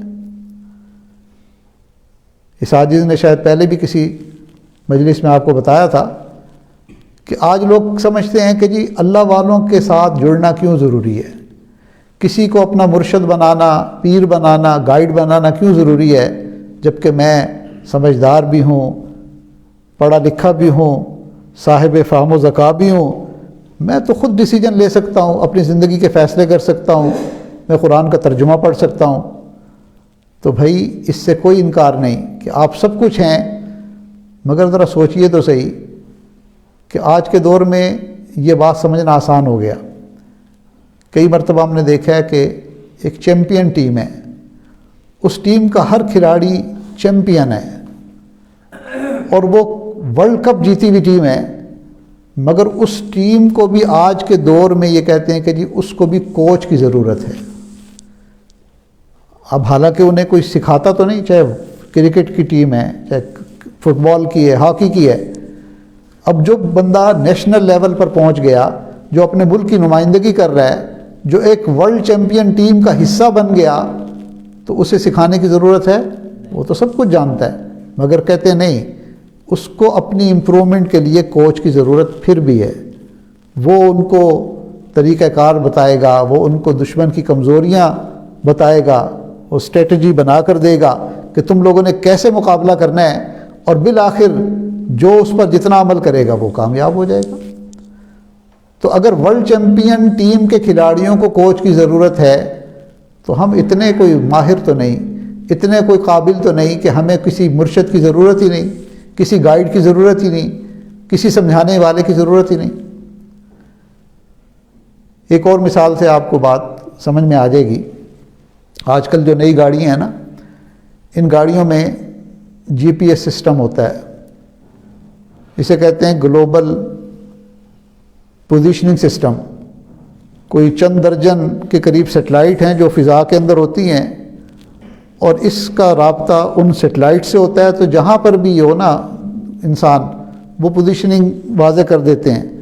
چنانچہ آدمی نے کہیں جانا ہے، کسی دوسرے شہر میں جانا ہے، یا کسی ایک علاقے سے دوسرے علاقے میں جانا ہے، بس وہ وہاں کی لوکیشن ڈال دے۔ اب سارا راستہ سمجھانا اس کا کام ہے۔ وہ بتائے گا کہ جی اتنے گھنٹے میں اور اتنے منٹ پر آپ پہنچ جائیں گے، یہ فاسٹ روٹ ہے، یہ روٹ ایسا ہے کہ جس میں تھوڑا سا ڈیلے ہو سکتا ہے، اور وہ بتائے گا آپ دائیں مڑ جائیں، اب بائیں مڑ جائیں، اچھا اس روٹ پر ٹریفک زیادہ ہے تو آلٹرنیٹ روٹ بھی آپ لے سکتے ہیں، فلاں راستہ بھی لے سکتے ہیں، وہاں پھنس جائیں گے۔ تو اب وہ جی پی ایس کی وجہ سے انسان ناک کی سیدھ میں چلتا ہوا ٹھیک اپنی منزل پر پہنچ جاتا ہے، اسے راستہ گم نہیں ہوتا، اسے ادھر ادھر بھٹکنا نہیں پڑتا۔ سیدھا وہ پہنچ جاتا ہے. اور جس بندے نے خود راستہ تلاش کرنا ہے وہ کبھی ایک کو بلائے گا، بھائی جان فلاں جگہ جانا ہے، وہ اپنے انداز سے بتائے گا، وہ کہے گا سجے مڑ جائیں، اس نے کھبے سمجھا ہوگا. وہ دائیں طرف موڑ رہا ہوگا، یہ الٹی طرف مڑ کے آگے جا کے پھر واپس مڑے گا، پھر کسی سے پوچھ رہا ہوگا، پھر کسی سے تو پہنچ تو شاید جائے دھکے کھاتا ہوا، مگر جو جی پی ایس سسٹم کے مزے ہیں نا وہ خود سے پہنچنے کے مزے نہیں ہیں. تو دیکھیں یہ جو پیر ہے نا، پیر کہتے ہیں راستہ دکھانے والا، اور طریقت کہتے ہیں راستہ. پیر کسے کہتے ہیں؟ راستہ دکھانے والا. اور طریقت کس کو کہتے ہیں؟ راستے کو. تو یوں سمجھ لیں کہ آج دنیا والوں نے تو اس ضرورت کو محسوس کر لیا، انہوں نے آج اپنی ہر نئی گاڑی کے اندر پیر طریقت نصب کر دیا. مگر ہمارے ذہن میں اب بھی اشکال ہے کہ جی کسی پیر طریقت کی کیا ضرورت ہے؟ بھئی پیر طریقت کی ضرورت یہی ہے کہ وہ شیطان کے جالوں سے بچا کر، نفس کی چالوں اور مکر سے بچا کر آپ کو سیدھے راستے پر ڈال دیتا ہے، آپ کو گائیڈ کرتا رہتا ہے، آپ کو بتا دیتا ہے کہ یہ شیطان کا راستہ ہے، یہ نفس کا راستہ ہے، یہ غلط راستہ ہے، آپ اس صراط مستقیم پر چلیں. وہ آپ کو سنت کے راستے پر، شریعت کے راستے پر چلا کر آپ کو آپ کی منزل تک پہنچاتا ہے. تو ہم کیسے کہہ سکتے ہیں کہ ہمیں اپنی زندگی میں کسی پیر طریقت کی ضرورت نہیں؟ جن کی زندگیوں میں کوئی پیر طریقت نہیں ہوتا وہ پریشان ہی رہتے ہیں، کنفیوز ہی رہتے ہیں. وہ جب بڑے بڑے ڈیسیجن خود لیتے ہیں اور اپنی عقل اتنی ہوتی نہیں کہ اس کا بوجھ اٹھا سکے تو پھر ڈپریشن میں چلے جاتے ہیں. پھر کئی دفعہ تو انسان ہم نے دیکھا ہے، اپنی آنکھوں سے پاگل ہوتے ہوئے دیکھا ہے لوگوں کو، کہ بوجھ بڑھ گیا اور ڈیسیجن میکنگ کی اتنی وہ تھی نہیں، اور آخر عمر میں پاگل ہو گئے، پاگلوں جیسی باتیں کرتے تھے. اور جو بندہ کسی کے ساتھ کسی کو اپنا بڑا بنا لیتا ہے نا تو اس کا سارا بوجھ اس کے اوپر آ جاتا ہے. جیسے ماں باپ ہوتے ہیں نا تو اولاد کو کوئی فکر کی ضرورت نہیں ہوتی، امی ہیں، ابو ہیں، ابو مجھے بتا دیں گے، ابو ہے نا میرے ساتھ. ایسے جس کا شیخ ہوتا ہے، جس کا مربی ہوتا ہے، اس کو ہوتا ہے میرے حضرت جی ہیں، مجھے کوئی اتنا پریشان ہونے کی ضرورت نہیں، میں اپنے حضرت جی سے مشورہ کروں گا، وہ مجھے بتا دیں گے کہ بھئی تم یہ کام کر لو، یہ نہ کرو. الحمدللہ بڑی پرسکون زندگی ہوتی ہے، بڑے مزے کی زندگی ہوتی ہے. دنیا میں بھی سکون ہوتا ہے اور آخرت میں بھی انشاءاللہ اللہ تعالیٰ عافیت کے ساتھ انسان کو منزل مقصود تک پہنچا دیں. اس لیے خود اگر توبہ کرنا مشکل ہے تو کسی کے ساتھ مل کر، کسی کے ہاتھ پر توبہ کر کے پھر آدمی کو دعائیں بھی ملتی رہتی ہیں. پھر ان کے بتائے ہوئے طریقے سے انسان اوراد و وظائف کرتا ہے، ذکر کرتا ہے، تو اللہ تعالیٰ پھر مشکل گھاٹیوں سے اللہ تعالیٰ بچاتے رہتے ہیں. پھر ان کی دعائیں شامل حال ہو جاتی ہیں. کوئی تو دور بیٹھا دعائیں دیتا ہے، کوئی تو دور بیٹھا دعائیں دیتا ہے، میں ڈوبتا ہوں سمندر اچھال دیتا ہے. کئی دفعہ انسان بچ جاتا ہے، کتنی مشکل لمحات آ جاتے ہیں، اللہ تعالیٰ بچا لیتے ہیں. یہ کسی کی دعائیں ہوتی ہیں جو انسان کی حفاظت کر رہی ہوتی ہیں، اس کو جال سے، مکر سے، شیاطین کے شر سے بچا رہی ہوتی ہیں. تو یہ دعائیں آج کے دور میں بڑی نعمت ہیں. اس لیے ہمیں چاہیے کہ ہم دعائیں لینے والے بنیں. آج دعائیں کروانے کا شوق تو بہت ہے. اچھا ٹکے کا بھی تعلق نہیں ہوگا، مگر فرمائش کیا ہوگی، حضرت میرے لیے خصوصی دعا کریں. بھئی آپ نے تو عمومی سلام دعا بھی نہیں رکھی، آپ تو سلام بھی نہیں کرتے، آپ تو ملنا بھی پسند نہیں کرتے، اور دعائیں آپ کے لیے ہوں خصوصی. ماشاءاللہ خصوصی دعائیں ملتی ہیں، مگر اس کے لیے تعلق بھی تو بناؤ، اپنا آپ دکھاؤ بھی تو صحیح. کئی بچے ہوتے ہیں انہیں ماں باپ کو کہنے کی ضرورت نہیں پڑتی کہ امی آپ میرے لیے دعا کریں، وہ ایسے خدمت کرتے ہیں، ایسے ماں باپ کے دل میں گھر کر لیتے ہیں کہ ان کے لیے خود بخود دعائیں نکلتی ہیں. بندے کو چین نہیں ملتا جب تک ان کے لیے دعائیں نہ کرے. اسی طرح کچھ سالکین ہوتے ہیں، کچھ مریدین ہوتے ہیں کہ ان کو کوئی فرمائشیں کرنے کی ضرورت نہیں ہوتی، حضرت میرے لیے دعا کریں، اللہ تعالیٰ ان کے لیے خود دعائیں کرواتے ہیں، اور بہت خاص اوقات میں دعائیں کرواتے ہیں. شاید آپ کے ماں باپ بھی ان اوقات میں آپ کے لیے وہ دعائیں نہ کرتے ہوں جو اللہ تعالیٰ ایک شیخ کے دل میں، جو روحانی باپ ہوتا ہے اس کے دل میں اپنی روحانی اولاد کے لیے ان موقعوں پر دعاؤں کی توفیق ڈالتے ہیں. تو آج کے دور میں یہ نعمت ہے، اس سے بھاگنے کی ضرورت نہیں ہے، یہ کوئی بدعت نہیں ہے. بھئی صحابہ نے نبی علیہ السلام سے سیکھا، تابعین نے صحابہ سے سیکھا، تبع تابعین نے تابعین سے سیکھا۔ صحابہ کو صحابی کہتے ہی اس لیے ہیں کہ وہ نبی علیہ السلام کے صحبت یافتہ تھے۔ صحابہ کا علم اس کا کوئی مقابلہ نہیں کر سکتا، ان کے عمل کا تو ہم سوچ بھی نہیں سکتے، جو ان کا عمل تھا، جو ان کا تقویٰ تھا، مگر ان کے لیے کوئی عابد، زاہد، مفسر، محدث، فقیہ، علامہ کوئی لقب نہیں۔ کیا لقب ہے؟ صحابی۔ صحابی کا کیا مطلب؟ صحبت یافتہ۔ اس کا مطلب ہوا کہ صحبت کا نعم البدل کچھ بھی نہیں ہے۔ جتنی مرضی بندہ کتابیں پڑھ لے، جتنا مرضی مطالعہ کر لے، جتنا مرضی ریسرچ کر لے، نالج ہو جتنا مرضی اس کے پاس، اسے ملے گا سب سے زیادہ کس چیز سے ملے گا؟ صحبت سے۔ صحابہ کو نبی علیہ السلام کی صحبت سے ملا، تابعین کو صحابہ کی صحبت سے ملا، تابع تابعین کو تابعین کی صحبت سے ملا۔ آج ہم جتنا مرضی زور لگا لیں، ہم میں سے کوئی عبادت کے زور پر، خدمت کے زور پر، کثرت عمرہ اور حج کے زور پر صحابی بن سکتا ہے؟ نہیں بن سکتا، اس لیے کہ صحابی وہ ہے جس نے نبی علیہ السلام کی صحبت پائی۔ اچھا چلے اس سے نیچے والا درجہ، ساری زندگی زور لگا لیں، ہم ناکے رگڑ لیں، خوب عبادت کریں، خوب کتابیں پڑھیں، بڑی بڑی ڈگریاں حاصل کر لیں، تابعی بن سکتے ہیں؟ نہیں بن سکتے۔ تابعی کے لیے شرط ہے صحابی کا صحبت یافتہ ہونا۔ ہم تبع تابعی بھی نہیں بن سکتے۔ اس کا مطلب یہ ہوا کہ کچھ ایسی نعمتیں ہیں جو بغیر صحبت کے نہیں ملتی، اس کے لیے صحبت ضروری ہے۔ تو اللہ نے پہلے دور کے یہ جو 3 دور تھے، ان کے لیے اللہ نے صحبت کا بندوبست کیا، تو بعد والوں کو اللہ نے چھوڑ دیا کہ تم خود ہی بس اپنے مسئلے تلاش کرو، خود ہی دھکے کھاتے رہو۔ نہیں، ہمیں بھی حکم دیا، یا ایھا الذین آمنوا اتقوا اللہ، اے ایمان والو تم تقوی اختیار کرو۔ کیسے اختیار ہوگا؟ کونوا مع الصادقین، تم سچوں کے ساتھ اپنے آپ کو نتھی کر لو، جوڑ لو اپنے آپ کو ان کے ساتھ، جتنا زیادہ جوڑو گے تم ان کی طرح کے بن جاؤ گے۔ خربوزہ خربوزے کو دیکھ کر رنگ پکڑتا ہے۔ علامہ آلوسی رحمۃ اللہ علیہ نے اس کی تفسیر میں لکھا ہے، خلطوہم لتکونوا مثلہم، اتنا اختلاط کرو اللہ والوں کے ساتھ، اتنا اٹھو بیٹھو حتیٰ کہ تم ان کی مانند بن جاؤ، کہ تمہیں دیکھ کر وہ یاد آ جائیں کہ یہ فلاں کا شاگرد ہے، اس کا فلاں سے تعلق ہے، یہ فلاں کا صحبت یافتہ ہے، پتہ چل جائے کہ بھئی یہ بندہ اس نے کسی کی صحبت پائی ہے، کسی کی نظر اس پر لگی ہوئی ہے، تو کاش ہم بھی کسی کی نظروں میں آ جائیں، کوئی ہمیں دیکھے ہم کسی کو دیکھیں۔ آج تو نظروں سے بچنے کی کوشش کرتے ہیں، دائیں بائیں ہو جاتے ہیں، رابطہ ہی نہیں رکھتے۔ تو یہ سب بہت جو ہے نا، یہ انسان کو اللہ تعالیٰ سے دور کر دینے والی چیزیں ہیں۔ تو ہمیں چاہیے کہ ہم جڑ جائیں، اللہ والوں کی صحبت میں آ جائیں۔ اس عاجز کو ایک دفعہ انگلینڈ میں ہمارے حضرت مرشد عالم رحمۃ اللہ علیہ کے خلیفہ تھے، ان کی خدمت میں جانے کا موقع ملا۔ اللہ کی شان ہے، یہ واقعہ جو تھا نا، یہ ہم نے اپنے حضرت جی سے بھی سنا ہوا تھا، مگر اللہ تعالیٰ نے مجھے توفیق دی کہ بنفس نفیس میں نے ان کی اپنی زبان سے بھی سنا۔ چونکہ میں جب کبھی باہر ملکوں میں جاتا تھا تو میرے حضرت جی مجھے ایک تاکید کی ہوئی تھی کہ آپ جس شہر میں جائیں وہاں کے علماء سے ملیں، وہاں کوئی اللہ والے ان سے جا کر ملا کریں۔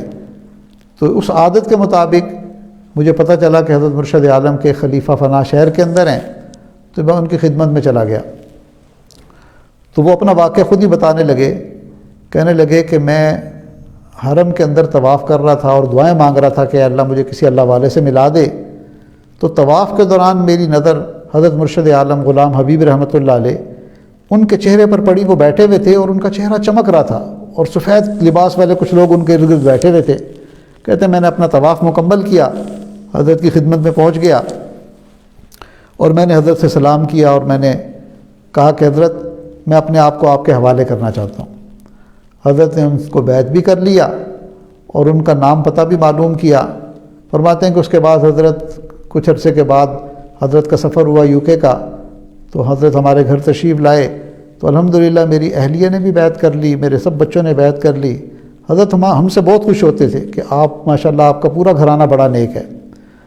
مگر فرماتے ہیں کہ میرا ایک بیٹا تھا جس نے پی ایچ ڈی کی، اور اس کے بعد جو ہے نا وہ اس پی ایچ ڈی کے لیے وہ فرانس چلا گیا، اور جب فرانس میں جا کر اس نے پی ایچ ڈی کی تو اللہ کی شان ہمارے گھر کا بچہ تھا، مگر اس کو شیطان نے کوئی ایسی پٹی پڑھائی اور اس کا دماغ ایسا الٹا کہ وہ دین سے نہ صرف دین سے دور ہوا بلکہ دہریہ بن گیا، مذہب سے ہی بیدار ہو گیا، کہنے لگا میں ان چیزوں پہ بلیو ہی نہیں کرتا۔ کہتے ہیں اس کو وہ حضرت سے ملتا ہی نہیں تھا، اور ہمیں بھی شرم آتی تھی حضرت کو بتاتے ہوئے کہ حضرت ہمارا ایک بیٹا ایسا بھی ہے کہ اس کو آپ کے سامنے لاتے ہوئے بھی ہمیں شرم آتی ہے۔ تو کہتے ہیں کہ ایک دفعہ مجھے میری وائف نے کہا، حضرت آئے ہوئے تھے وہاں ہمارے گھر پہ، تو اس نے کہا کہ دیکھو انسان اپنے ڈاکٹر سے تو اپنی ران بھی دکھانی پڑ جائے تو ڈاکٹر کے سامنے کھولنی پڑتی ہے، ہم اپنے حضرت کو اچھی اچھی باتیں بتاتے ہیں تو یہ ہمارے گھر کے اندر ایک غم ہے، ہمیں پریشانی بنی ہوئی ہے اس بچے کے بارے میں، اس کے بارے میں بھی ہمیں حضرت جی کو بتانا چاہیے، ان سے دعا کروانی چاہیے۔ تو کہتے ہیں کہ ہم نے حضرت کو بتایا کہ حضرت میرے سب بچے جو ہیں ماشاءاللہ نیک ہیں، حافظ بھی بن گئے، نیکی کی طرف ہیں، مگر ایک بیٹا جو ہے نا جس نے وہ پی ایچ ڈی کی تھی وہ بالکل ہی مذہب سے دور ہو گیا، اب آپ اس کے لیے دعا کر دیں۔ تو کہتے ہیں حضرت مرشد عالم نے مجھے کہا کہ آپ اسے کہو کہ ایک دفعہ نہ مجھ سے مل لے اور جو میں کلمات پڑھاؤں اس کو کہے کہ وہ پڑھ لے۔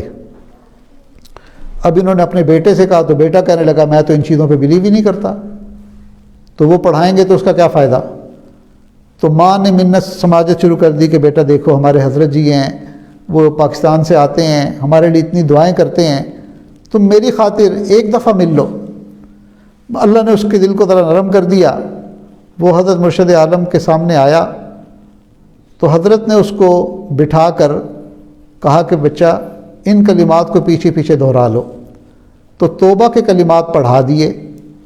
اچھا آنے سے پہلے وہ کہنے لگا جب میں نے نماز ہی نہیں پڑھنی تو وہ مجھے نماز کا کہیں گے، وہ مجھے یہ کہیں گے، تو انہوں نے آ کر حضرت کو بتایا کہ حضرت وہ یہ کہہ رہا ہے۔ حضرت مرشد عالم نے کہا کہ میں نے کب کہا کہ وہ نماز پڑھے، میں نے کب کہا کہ وہ روزہ رکھے، میں تو صرف یہ کہہ رہا ہوں کہ وہ ایک دفعہ آ کر ان کلمات کو پڑھ لے۔ خیر اس نے وہ آمادہ ہوا، کلمات پڑھ لیے، تو کلمات کے پڑھنے کے بعد ایک چینج آ گیا اس کی زندگی میں، اس کے ذہن میں یہ بات آ گئی کہ یہ کوئی زور زبردستی والا معاملہ نہیں ہے، حضرت نے مجھے کوئی فورس نہیں کیا، کوئی میرے اوپر زبردستی نہیں کی، نہ مجھے حضرت نے یہ کہا کہ تم فلاں کام چھوڑ دو، یہ بن جاؤ وہ بن جاؤ۔ تو اب اس کے ذہن میں جو ایک دوری تھی نا وہ ختم ہو گئی، وہ سامنے آنے لگ گیا۔ اب وہ کوشش کرتا کہ کبھی کبھی کھانا کھلاتے ہوئے کوئی چیز وہ بھی لا کے دسترخوان پر رکھ دے۔ تو آہستہ آہستہ ایک اس کو مناسبت پیدا ہوئی، ایک دن خود ہی کہنے لگا حضرت اب میرا دل چاہتا ہے کہ میں آپ سے باقاعدہ بیعت ہو جاؤں۔ چنانچہ اس نوجوان نے حضرت کے سامنے توبہ کے کلمات پڑھے، بیعت ہوا، اب اس کی زندگی میں چینج آنا شروع ہوا، اب وہ نماز بھی پڑھتا تھا، دعا بھی مانگتا تھا، آہستہ آہستہ اس نے دین کا علم سیکھا، اور چند سالوں کے بعد وہ نوجوان اس قابل ہو گیا کہ اللہ تعالیٰ نے حضرت کے دل میں یہ بات ڈالی، حضرت اسے چکوال بلوایا اور اجازت اور خلافت کی نعمت عطا فرمائی۔ وہ بندہ جو دہریہ تھا، جو خدا کے وجود کا منکر تھا، جو دین بیزار تھا، ایک اللہ والے کی نظر پڑی، ان کی صحبت کی برکت سے ہزاروں نوجوانوں کی ہدایت کا وہ ذریعہ بن گیا۔ چنانچہ ری یونین ایک ملک ہے، بعد میں وہ یو کے سے ری یونین چلے گئے، اور وہاں ہم نے سنا کہ ہزاروں نوجوانوں نے اس کے ہاتھ پر توبہ کی، کتنے لوگوں کا ہادی مہدی بن گیا۔ یہ ہوتی ہے اللہ والوں کی نظر، اس طرح ان کی نظر کی برکت سے، ان کی صحبت کی برکت سے، ان بیعت کے کلمات کی برکت سے زندگیاں بدل جاتی ہیں۔ تو اس لیے ہمیں بھی چاہیے کہ ہم بھی اپنے آپ کو کسی اللہ والے کے حوالے کریں تاکہ اللہ تعالی ہمارے حال پر بھی رحم فرمائیں۔ اللہ تعالیٰ جو ہیں وہ بہت کریم پروردگار ہیں۔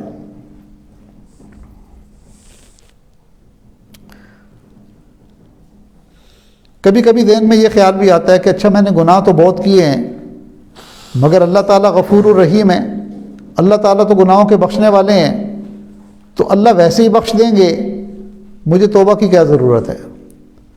بے شک اللہ تعالیٰ غفور الرحیم ہے، اللہ تعالیٰ بخشنے پر قادر ہیں، لیکن کئی مرتبہ ایسا ہوتا ہے کہ انسان کے گناہوں کی وجہ سے موت کے وقت اسے کلمہ پڑھنے کی توفیق نہیں ملتی، زبان پہ تالا لگ جاتا ہے، زبان پہ کئی دفعہ فالج ہو جاتا ہے، وہ پڑھنا بھی چاہتا ہے تو نہیں پڑھ سکتا۔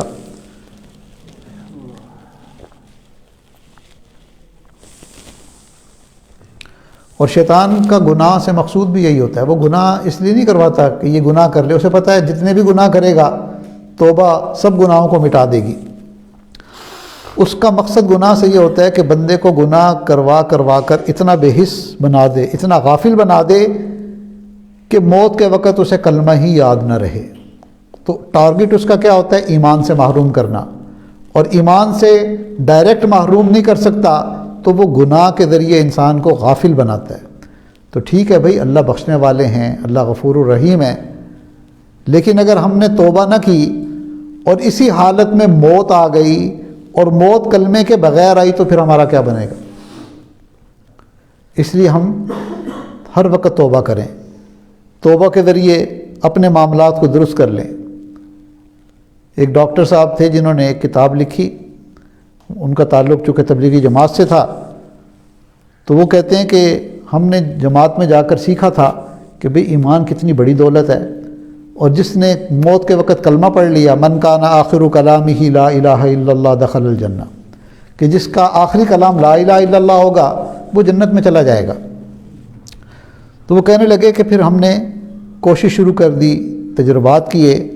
کبھی جب ہماری ایمرجنسی میں ڈیوٹی لگتی تھی تو میں بہت کوشش کے ساتھ ایسا بندہ جو قریب المرگ ہوتا تھا، جس کی موت کا وقت قریب ہوتا تھا، تو میں جاتا تھا اور اس کو جا کر کلمے کی تلقین کرتا تھا۔ تلقین کا مطلب یہ ہوتا ہے کہ اس کے سامنے جا کر بندہ مناسب آواز سے کلمہ پڑھنا شروع کر دے۔ یہ نہیں ہوتا کلمہ پڑھ لو بھائی، کلمہ ایسے نہیں کہنا چاہیے، کیونکہ اگر اس نے غلطی سے یا بیماری کے اس عالم میں اس کے منہ سے نکل گیا میں نہیں پڑھتا، تو یہ بہت بڑی محرومی کا ذریعہ بن جائے گا۔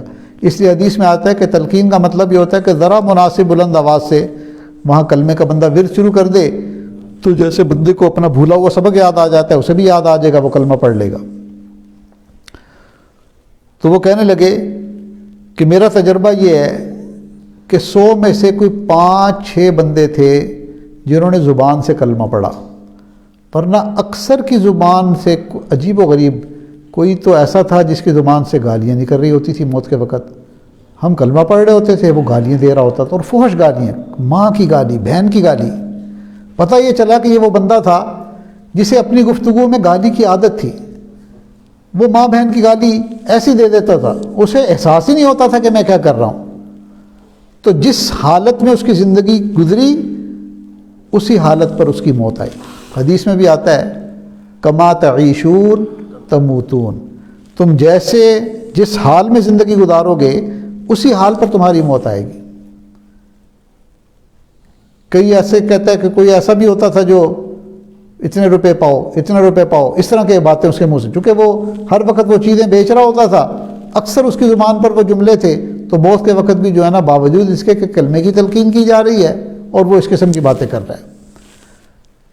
اور کئی دفعہ کہتے ہیں کہ میں کسی بندے کو کہتا تھا تو وہ اشارہ کر کے کہتا تھا کہ بھئی میں پڑھنا چاہتا ہوں مگر میری زبان سے ادا ہی نہیں ہو رہا، یعنی عین اس وقت پہ فالج کا اٹیک ہو جاتا ہے زبان پر اور بندہ کلمہ پڑھنے سے ہی محروم ہو جاتا ہے۔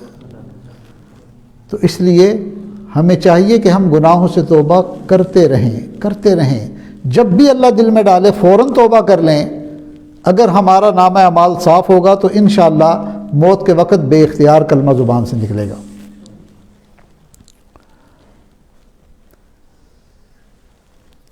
ایک سوال بندے کے ذہن میں آتا ہے کہ جی میں نے توبہ کی تھی اور توبہ کے بعد پھر دوبارہ میں گناہ میں مبتلا ہو گیا، تو اس سے کیا پہلی توبہ ٹوٹ جاتی ہے؟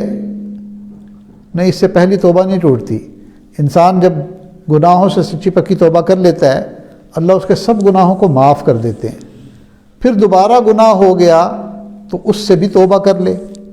یہ ایسے ہی ہے کہ آپ کے فون کے اندر غلط قسم کے میسیجز تھے کافی سارے، آپ نے ان سب کو ڈیلیٹ کر دیا۔ اب دوبارہ کوئی غلط میسیج آ گیا تو وہ پرانے میسیجز واپس تو نہیں آ جاتے، اب یہ جو نیا آیا اس کو بھی ڈیلیٹ کر دیں۔ تو اس لیے شیطان کئی دفعہ انسان کو مایوس کرنے کے تو نے تو پہلے بھی توبہ کی تھی، اب دوبارہ تو اس سے گناہ ہو گیا، تیری تو وہ ساری توبہ بھی ختم ہو گئی. نہیں، جب بھی توبہ کرے گا پچھلا معاملہ تو صاف ہو جائے گا، پچھلا معاملہ تو کلیئر ہو جائے گا. اس لیے انسان کو چاہیے کہ گناہ ہو جائے تو نئے سرے سے توبہ کر لے. اور کئی دفعہ یہ سوال بھی کئی لوگ کہ جی ایک گناہ کے ہوتے ہوئے دوسرے گناہ سے توبہ کی جا سکتی ہے. مثلا کئی عورتیں ہیں وہ پوچھتی ہیں کہ حضرت جی ہم نماز تو پڑھنا چاہتی ہیں مگر ابھی ہم پردہ نہیں کر سکتی. تو شیطان ہمارے ذہن میں ڈالتا ہے کہ فائدہ کیا نماز پڑھنے کا جب تم نے پردہ ہی نہیں کرنا، تم نے فلاں رشتہ دار کے سامنے جانا ہے، تم نے جو ہے نا بند سنور کر باہر نکلنا ہے، تو اس لیے ہم نماز بھی نہیں پڑھتی. بھئی آپ نماز کا نہ پڑھنا مستقل گناہ ہے، پردے کا نہ کرنا ایک علیحدہ گناہ ہے. تو آپ نماز، اللہ تعالیٰ اگر نماز پڑھنے کی توفیق دل میں ڈال رہے ہیں اور آپ نے نماز نہ پڑھنے کے گناہ سے توبہ کر لی تو آپ نماز پڑھنا شروع کر دیں، اللہ تعالیٰ اس کی برکت سے باقی گناہوں سے توبہ کی توفیق بھی عطا فرما دیں گے. ان الصلاۃ تنہی عن الفحشاء والمنکر، بے شک نماز بری باتوں سے اور بے حیائی کے کاموں سے روک دیتی ہے. تو یہ بات نہیں ہے وہ جی فلاں بندہ جو ہے نا وہ بڑا نمازی بنتا ہے اور ہم نے دیکھا ہے وہ بازار میں بیٹھ کر یہ بھی کر رہا تھا. تو بھئی وہ ایک گناہ ہے مگر نماز کا چھوڑنا تو مستقل گناہ ہے.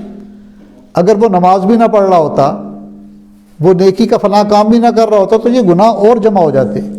تو اس لیے گناہوں کے ہوتے ہوئے کچھ گناہوں سے توبہ کر لینا یہ بھی ٹھیک ہے.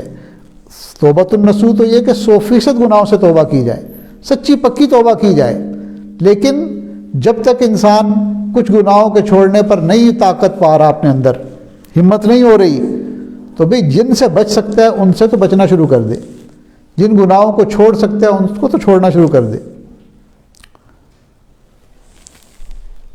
ایک سوال یہ بھی عام طور پر ہوتا ہے کہ جی میرے ذمے بہت سی نمازیں باقی ہیں اور کتنے سالوں کے روزے باقی ہیں، تو اب میں کیا کروں؟ مثلا زندگی کے 15 سال ہو گئے میں نے نماز نہیں پڑھی، تو بھئی پچھلی نمازیں اگر باقی ہیں تو روزانہ 5 نمازیں پڑھنی شروع کر دیں، اور ہر دن میں جو روزانہ کی نمازیں ہیں وہ بھی ساتھ پڑھ لیں. ایک نماز جو ہے وہ قضا بھی کریں، ساتھ ادا نماز کے ساتھ ایک نماز قضا بھی پڑھنا شروع کر دیں. فجر کی 2 رکعتیں، ظہر اور عصر کی 4 مغرب کی 3، عشاء کے 4 فرض اور 3 وتر، یہ کل 17 رکعتیں ہیں. آپ چاہیں تو ان کو تقسیم کر کے پڑھنا شروع کر دیں، یا آپ کسی دن کے ایک ہی وقت میں ان سب کو دہرا لیں. تو کم از کم ایسے کرتے کرتے ایک دن کی نمازیں آپ کے ذمے سے، یعنی ادا تو آپ پڑھ ہی رہے ہیں، اس کے ساتھ ساتھ اگر آپ نے روزانہ ایک دن کی نمازیں قضا بھی پڑھنی شروع کر دی. کتنے ایسے لوگ ہیں کہ جن کے ذمے 20 سال کی نمازیں تھیں، 15 سال کی نمازیں تھیں، 10 سال کی نمازیں تھیں، انہوں نے اس ترتیب سے نمازیں پڑھنی شروع کر دی، اللہ تعالیٰ نے ان کے ذمے کی ساری نمازیں اتروا دی، نامہ اعمال بالکل کلیئر ہو گیا. روزے رکھے ہوئے نہیں رکھے تو روزے قضا رکھنے شروع کر دیں. اب سردیوں کے دنوں میں بہت چھوٹا دن ہوتا ہے، بہت آسانی کے ساتھ روزہ رکھا جا سکتا ہے، تو آدمی سردی کے زمانے میں اپنے قضا روزے رکھنا شروع کر دے. تو نیت جب بندہ کر لے، ارادہ کر لے، تو اللہ تعالیٰ مدد کرتے ہیں. اور اگر انسان نے قضا نمازیں اور قضا روزے ان کو رکھنا شروع کر بھی دیا اور بالفرض موت آ گئی تو اللہ تعالیٰ فرمائیں گے کہ میرے بندے نے قرضہ تو ادا کرنا شروع کر دیا تھا، چلو باقی جو رہ گیا میں اس کو معاف کر دیتا ہوں. اللہ معاف کر دیں گے، مگر ہم پہل تو کریں، ہم نیت تو کریں. تو جب نیت کر لیں گے تو اللہ تعالیٰ کریم ہے، اللہ رب العزت رحمت کا معاملہ فرمائیں گے. اور کئی لوگوں کے ذہن میں یہ بھی ڈالتا ہے میں نے بہت غیبتیں کی، عورتیں خاص طور پر، میں تو اتنی غیبتیں کر چکی ہوں، اتنی غیبتیں، اب میں کیسے معاف کرواؤں؟ چونکہ حقوق العباد معاف کروانے ہوتے ہیں. تو بھئی یہ بھی کوئی اتنا مشکل نہیں ہے، دل میں فکر اور غم ہونا چاہیے. اس بوجھ کو اتارنے کی فکر ہو تو اللہ تعالیٰ تدبیریں بھی عطا فرما دیتے ہیں. تو اس کا طریقہ یہ ہے کہ اگر بالفرض کسی بندے کی غیبتیں کی ہیں تو آپ اس کو جا کر یہ ڈیٹیل بتانے کی ضرورت نہیں کہ میں نے فلاں موقع پہ آپ کے بارے میں یہ کہا تھا، فلاں موقع پہ. اس سے تو اس کا دل اور دکھے گا.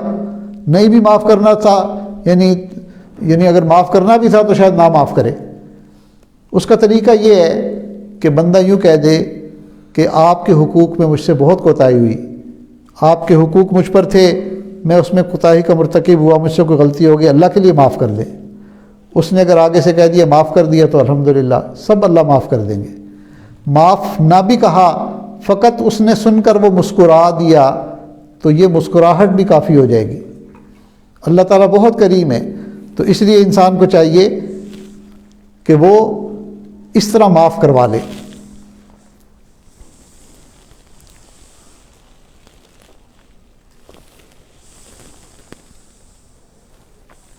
حتیٰ کہ اگر کوئی بندہ یہ کہے کہ میں نے تو کئی لوگوں کو قتل کیا، میں کیا کروں، تو شریعت نے کہا کہ ایک تو اللہ تعالیٰ سے معافی مانگے کہ جس کا حکم توڑا، دوسرا مقتول کے ورثاء جو ہیں ان کو قصاص دے دے، ان کو دیت ادا کرے، اور بالفرض اگر کوئی ایسا وارث بھی نہ ہو تو اللہ تعالیٰ کے راستے میں مال خرچ کرے، وہ جتنا مال قصاص اور دیت کا بنتا ہے، کہ اللہ اپنی رحمت سے قیامت کے دن اس کو دے کر، اس کا بدلہ دے کر مجھ سے راضی کروا دیں۔ تو علماء نے لکھا ہے کہ اگر وہ یہ تدبیر بھی کرے گا تو اللہ تعالیٰ اس پر بھی معافی کی صورتیں بنا دیں گے۔ اللہ کی رحمت بہت وسیع ہے، ان رحمتی وسعت کل شیء، میری رحمت ہر چیز سے زیادہ وسیع ہے۔ کسی کا کوئی مال چرا لیتا ہے تو اس کا ایک طریقہ تو یہ ہے کہ اس مال کو واپس کر دے، اگر وہ بندہ فوت ہو چکا ہے تو اس کے ورثاء کو دے دے، اور ورثاء بھی نہیں تو وہ مال اللہ تعالیٰ کے راستے میں صدقہ کر دے، نیت یہ کرے کہ اس کا جو بھی ثواب ہوگا وہ قیامت کے دن اس کو مل جائے اور اللہ تعالیٰ اس سے مجھے معاف کروا دیں، تو اللہ تعالیٰ اس پر بھی اللہ تعالیٰ کی رحمت متوجہ ہوگی اور بندے کو اللہ تعالیٰ معاف فرما دیں گے۔ اب سوال پیدا ہوتا ہے کہ توبہ کیسے کریں؟ تو حضرت سیدنا صدیق اکبر رضی اللہ تعالیٰ عنہ فرماتے ہیں کہ جو بندہ کوئی گناہ کرتا ہے پھر وہ کھڑا ہوتا ہے اور وضو کرتا ہے اور 2 رکعتیں نماز پڑھتا ہے، یعنی وہ صلاۃ التوبہ کی نیت سے 2 رکعتیں پڑھتا ہے، پھر وہ استغفار کرتا ہے، اللہ اس کے گناہوں کو معاف کر دیتے ہیں۔ کتنا آسان ہے، فقط 2 رکعت پڑھنی ہے اور 2 رکعت کے بعد بیٹھ کر ندامت کے چند آنسو بہانے ہیں، کچھ استغفار کرنا ہے، اللہ تعالیٰ سب معاف کر دیں۔ وہ بہت کریم پروردگار ہے، بس ہم اللہ تعالیٰ کے در کو نہ چھوڑیں، اللہ تعالیٰ کے در سے چمٹے رہیں۔ ابن قیم رحمۃ اللہ علیہ نے ایک واقعہ لکھا ہے، وہ فرماتے ہیں کہ میں گلی میں جا رہا تھا تو اچانک میں نے دیکھا کہ ایک ماں اپنے 8-9 سال کا بچہ اس سے خفا ہو رہی ہے اور اس کو کہہ رہی ہے نکل جا میرے گھر سے، تو میرا نافرمان ہے، بات نہیں مانتا، جب تو نے بات ماننی نہیں تو میرے گھر میں تیرے لیے کوئی جگہ نہیں۔ وہ اس کو مارتی بھی گھر سے باہر نکال کر دروازہ بند کر دیتی ہے۔ وہ بچہ ماں کی مار سے رو رہا تھا، اس کی آنکھوں سے آنسو جاری تھے۔ وہ ماں نے جب اس کو مارا تو وہ گھر سے نکل کر چند قدم دور گیا اور دور جانے کے بعد کچھ دیر کھڑا ہوا سوچتا رہا، پھر واپس آیا، گھر کی چوکھٹ کے اوپر بیٹھ کر کچھ دیر روتا رہا۔ آخر بچہ تھا، روتے روتے اس کی آنکھ لگ گئی۔ تھوڑی دیر کے بعد ماں نے کسی کام سے دروازہ کھولا تو وہ وہیں بیٹھا ہوا تھا، تو ماں کا غصہ بھی ٹھنڈا نہیں ہوا تھا۔ اس نے پھر اس کو 2 لگائی، دفعہ دور ہو جا، جب تو نے بات ہی نہیں ماننی، تو میرا نافرمان ہے، تو کیوں یہاں بیٹھا ہوا ہے، چلا جا یہاں سے، نکل جا، میں تجھے دیکھنا نہیں چاہتی۔ وہ بچہ رونے لگا، کہنے لگا امی جب آپ نے مجھے دھکا دیا تھا، آپ نے مجھے مار کر گھر سے نکالا تھا تو میرا دل بہت ٹوٹا تھا، میں چاہتا تھا کہ میں دور چلا جاؤں، میں آپ کو چھوڑ کر چلا جاؤں، میں ہمیشہ کے لیے آپ سے کٹی ہو جاؤں۔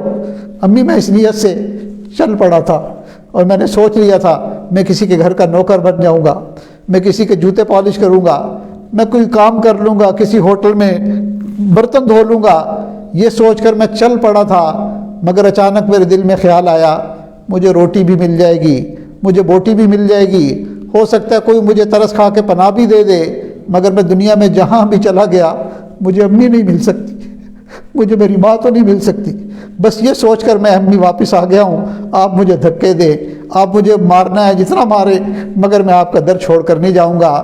جب بچے نے یہ کہا تو ماں کا دل بھی پسیج گیا، ماں کہنے لگی اچھا اگر تیرے دل میں میری یہ بکت ہے تو میرے گھر کے دروازے بھی تیرے لیے کھلے ہیں، میرے دل کے دروازے بھی کھلے ہیں۔ ابن قیم رحمۃ اللہ علیہ فرماتے ہیں کہ جس طرح بچے نے ماں کا دروازہ نہیں چھوڑا، اگر کوئی گناہ گار بندہ بھی اللہ تعالیٰ کے در کو چپک جائے گا اور اللہ تعالیٰ کے در پر حاضر ہو کر کہے گا کہ اے اللہ تیرا گناہ گار بندہ تیرے در پر حاضر ہے، اپنے گناہوں کا اقرار کرتا ہے اور آپ کے دربار میں یہ اقرار کرتا ہے اے اللہ اگر آپ معاف کر دیں گے تو معاف کرنا تو آپ کو ویسے ہی سجدہ ہے، اور اے اللہ اگر آپ دھکا دے دیں گے تو آپ کے علاوہ کون ہے جو مجھ پر رحم کرے گا۔ جب اس طرح بندہ ٹوٹے ہوئے دل کے ساتھ اپنے آپ کو اللہ کے حوالے کرتا ہے، اللہ کی رحمت جوش میں آتی ہے اور اللہ تعالیٰ اپنی رحمت کے دروازے کھول دیتے ہیں۔ اللہ تعالیٰ ہمیں بھی سچی پکی توبہ کرنے کی توفیق عطا فرمائے۔ وآخر دعوانا ان الحمد للہ رب العالمین۔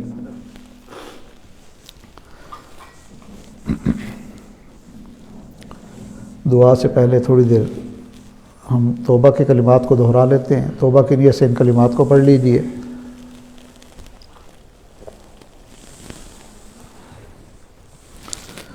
جو خواتین اوپر ہیں وہ وہاں بیٹھے بیٹھے ان کلمات کو پڑھ لیں، اور جو لوگ آن لائن دور سے سن رہے ہیں وہ بھی اپنی جگہ بیٹھے بیٹھے توبہ کے ان کلمات کو دہرا لیں۔ اللہ تعالیٰ ہماری اس توبہ کو قبول فرمائے۔ ان الفاظ کو گناہوں سے سچی پکی توبہ کی نیت سے پڑھ لیجئے۔ بسم اللہ الرحمن الرحیم۔ لا الہ الا اللہ محمد الرسول اللہ، اشہد ان لا الہ الا اللہ واشہد ان محمدا عبدہ ورسولہ، آمنت باللہ وملائکتہ وکتبہ ورسلہ والیوم الآخر والقدر خیرہ وشرہ من اللہ تعالی والبعث بعد الموت، آمنت باللہ کما ہوا باسمائہ وصفاتہ وقبلت جمیع احکامہ اقرار باللسان وتصدیق بالقلب، استغفر اللہ ربی من کل ذنب واتوب الیہ، استغفر اللہ ربی من کل ذنب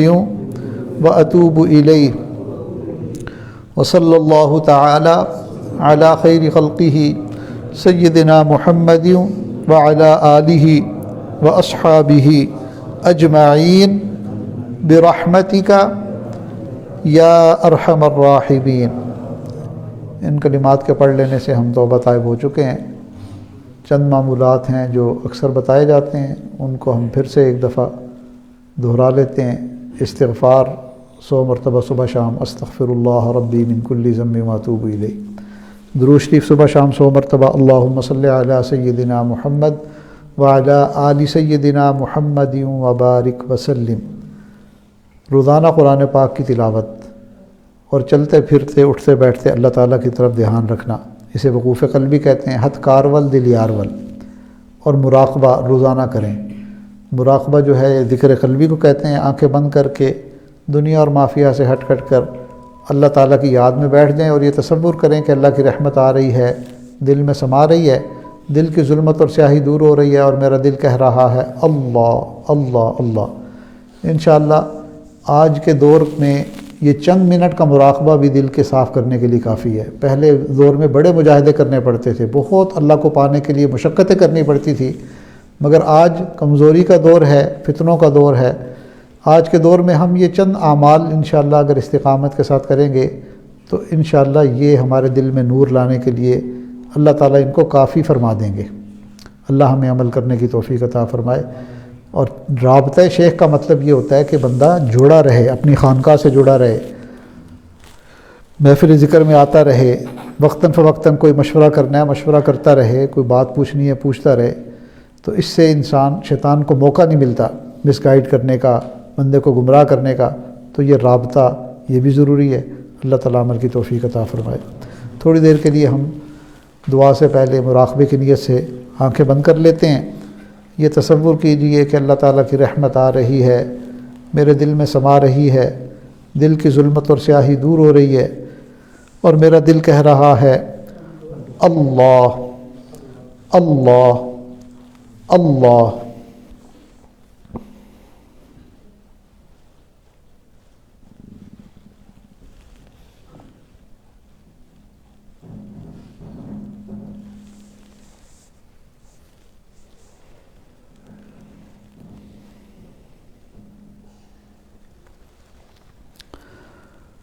اپنے من میں ڈوب کر پا جا سراغ زندگی،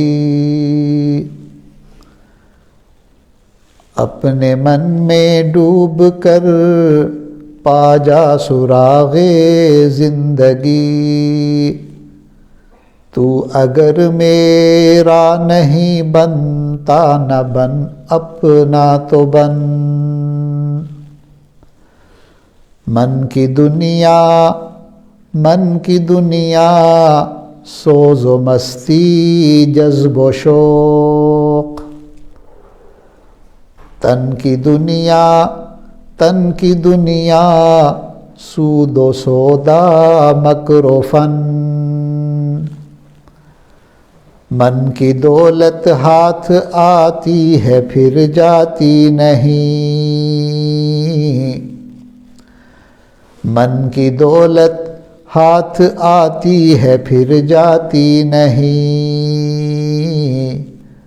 تن کی دولت چھاؤں ہے آتا ہے دھن جاتا ہے دھن، پانی پانی کر گئی مجھ کو قلندر کی یہ بات، پانی پانی کر گئی مجھ کو قلندر کی یہ بات، تو جھکا جو غیر کے آگے نہ تن تیرا نہ من، پانی پانی کر گئی مجھ کو مرشد کی یہ بات، پانی پانی کر گئی مجھ کو مرشد کی یہ بات، تو جھکا جو نفس کے آگے نہ تن تیرا نہ من، اپنے من میں ڈوب کر پا جا سراغ زندگی، تو اگر میرا نہیں بنتا نہ بن اپنا تو بن،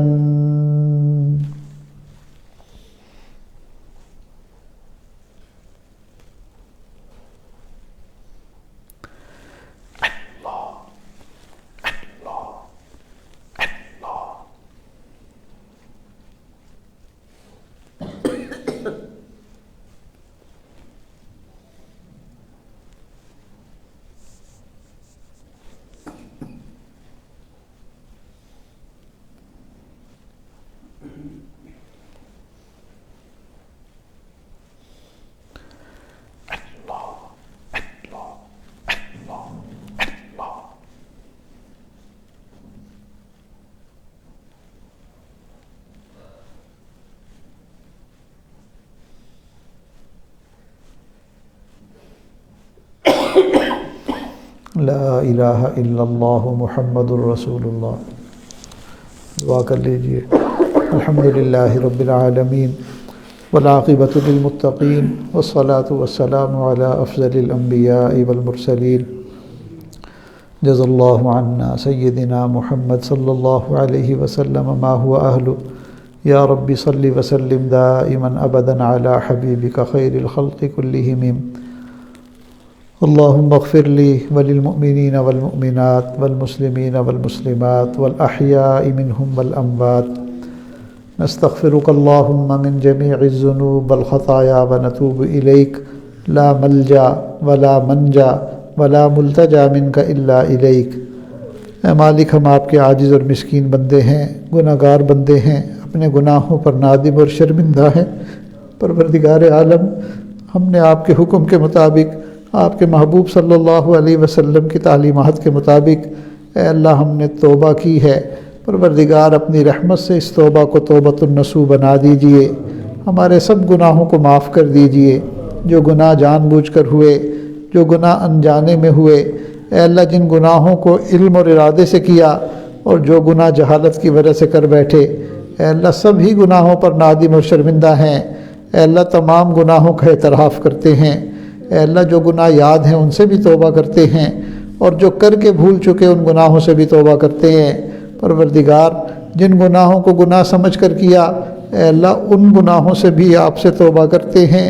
اور آج کے دور میں ہم اپنی نفسانیت کی وجہ سے، اپنی شہوانیت کی وجہ سے، اپنی غفلتوں کی انتہا کی وجہ سے آج ہم نے کئی گناہوں کو گناہ سمجھنا چھوڑ دیا۔ اے اللہ، گناہوں کی تعویلیں ہمارے ذہن میں آ جاتی ہیں اور ہم ان گناہوں کو غلط ثابت کرنے پر تل جاتے ہیں۔ پروردگار، گناہ تو بہرحال گناہ ہی ہے۔ اے اللہ، گناہ تو وہی ہے جو آپ کے علم میں گناہ ہے اور آپ کے محبوب کی تعلیمات کے مطابق گناہ ہے۔ اے اللہ، ہم ایسے تمام گناہوں سے بھی سچی پکی توبہ کرتے ہیں۔ اے اللہ، اس چوری اور سینہ زوری سے بھی آپ کی پناہ مانگتے ہیں۔ اے اللہ، ہمیں زندگی میں ہمیشہ گناہ کو گناہ سمجھنے کی توفیق عطا فرما۔ اے اللہ، جو گناہ ہم چھوڑ نہیں پاتے یا جن گناہوں کے ہم عادی ہو چکے ہیں، نفس اس کے بارے میں دل میں ڈالتا ہے کہ آج کے دور میں تو ہر کوئی یہ کرتا ہے، آج کے دور میں تو یہ چیز ایسی کوئی بری نہیں۔ میرے مالک، ہم ہر گناہ سے توبہ کرتے ہیں، تمام گناہوں سے توبہ کرتے ہیں۔ اے اللہ، اپنی رحمت سے اے اللہ ہمیں نفس مطمئنہ عطا فرما، گناہ کی نفرت ہمارے دل میں پیدا فرما۔ اے اللہ، نیکی کی محبت پیدا فرما، طاعت کی محبت پیدا فرما، معصیت کی نفرت دل میں پیدا فرما۔ اے اللہ، رحمت کے فیصلے فرما، کرم کے فیصلے فرما۔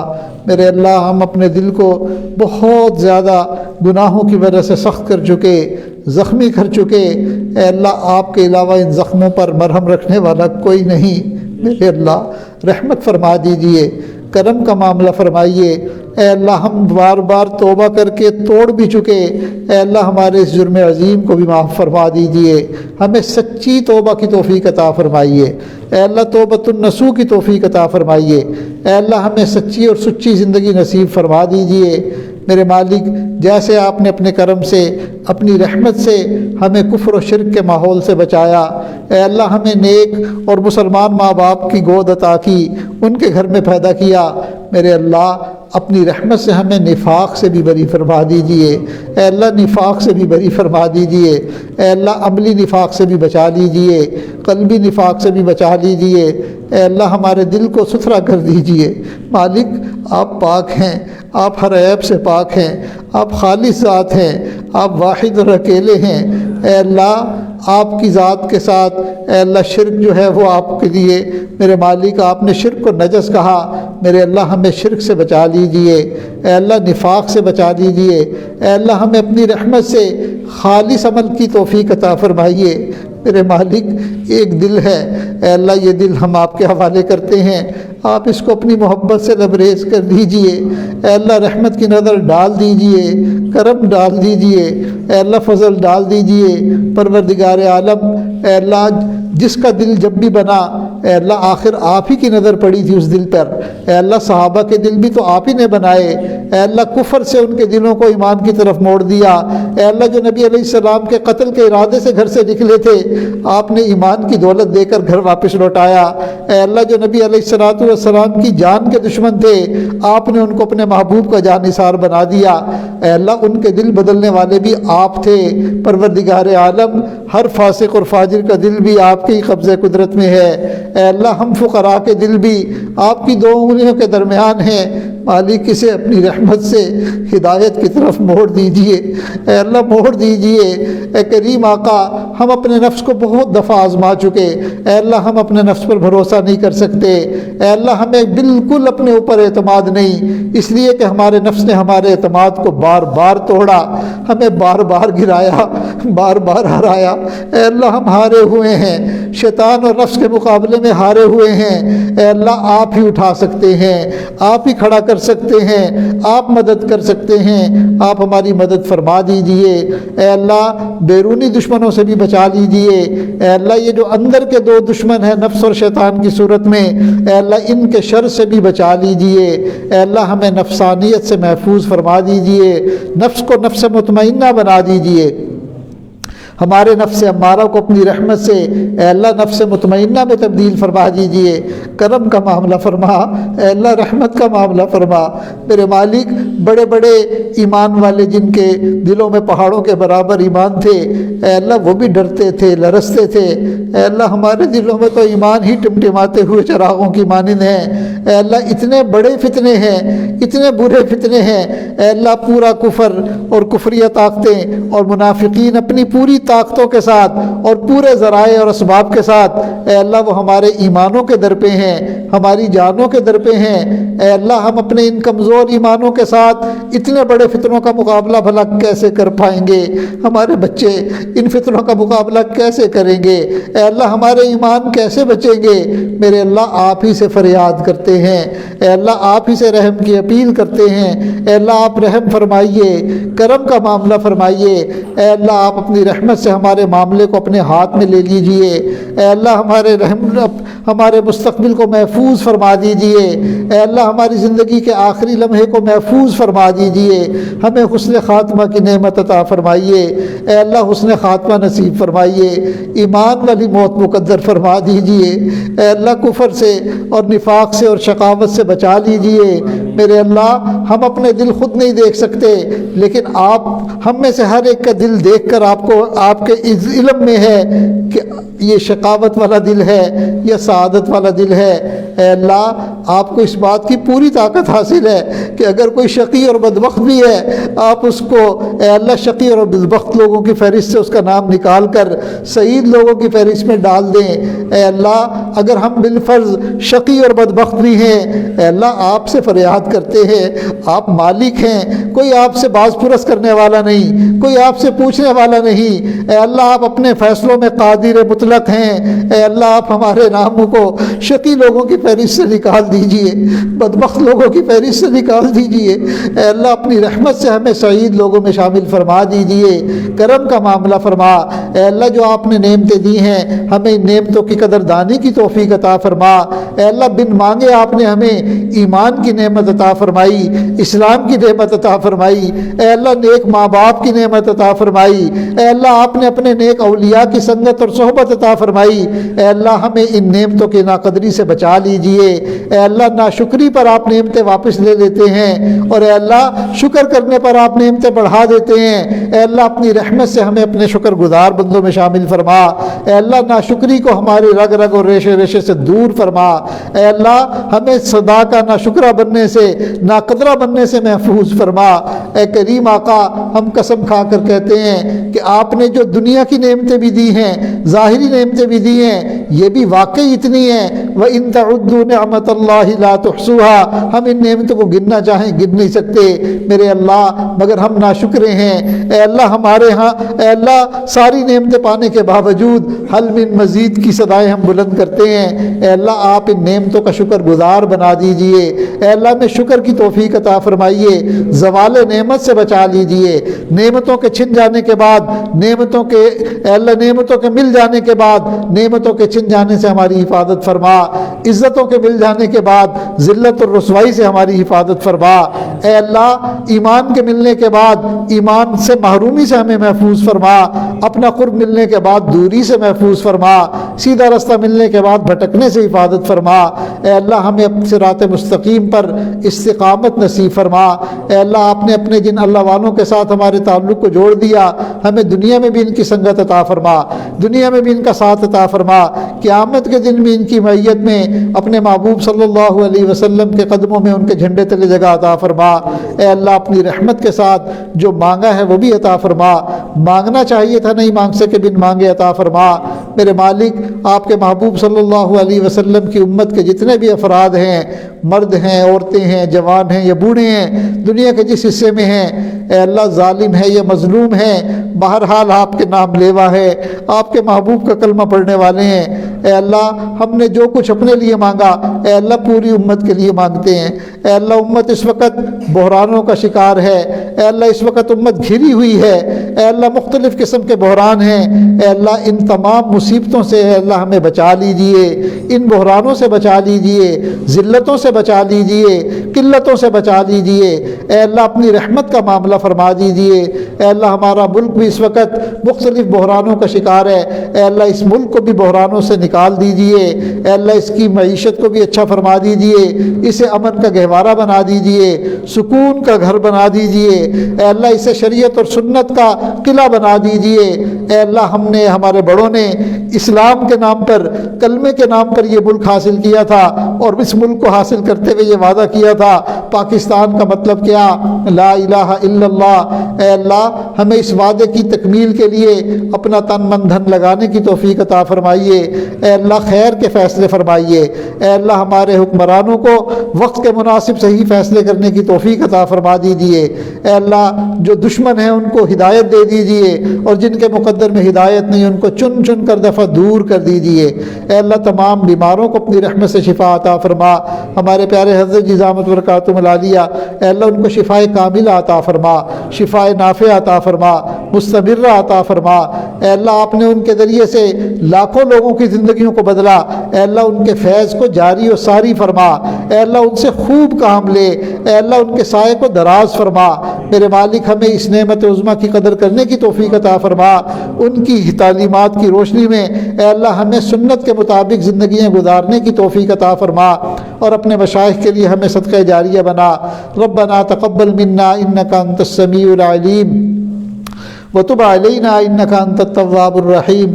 پروردگار عالم، ہمارے مسجد کے ایک نمازی بھائی محمد علی، ان کے والد کا انتقال ہو گیا، اللہ اپنی رحمت سے ان کی مغفرت فرما، ان کی قبر کو جنت کا باغ بنا، ان کی آخرت کی منزلیں آسان فرما۔ ہمارے والدین، عزیز اقارب، رشتہ داروں میں سے جو بھی دنیا سے چلے گئے، اے اللہ سب کے ساتھ کرم فرما، رحمت کا معاملہ فرما۔ میرے اللہ ہمارے کتنے محسنین ہیں جنہوں نے زندگی کے کسی مرحلے پر ہم پر احسان کیے اور اب وہ قبروں میں چلے گئے، اے اللہ آپ اپنی رحمت سے ہمیں ان کے لیے مستقل صدقہ جاریہ بنا دیجئے، ان کے ساتھ کرم کا معاملہ فرمائیے، رحمت کا معاملہ فرما، ہماری اولادوں کو ہمارے لیے صدقہ جاریہ بنا۔ ربنا تقبل منا انک انت السمیع العلیم وتب علینا انک انت التواب الرحیم، وصلی اللہ تعالی علی خیر خلقہ سیدنا محمد وعلی آلہ واصحابہ اجمعین برحمتک یا ارحم الراحمین۔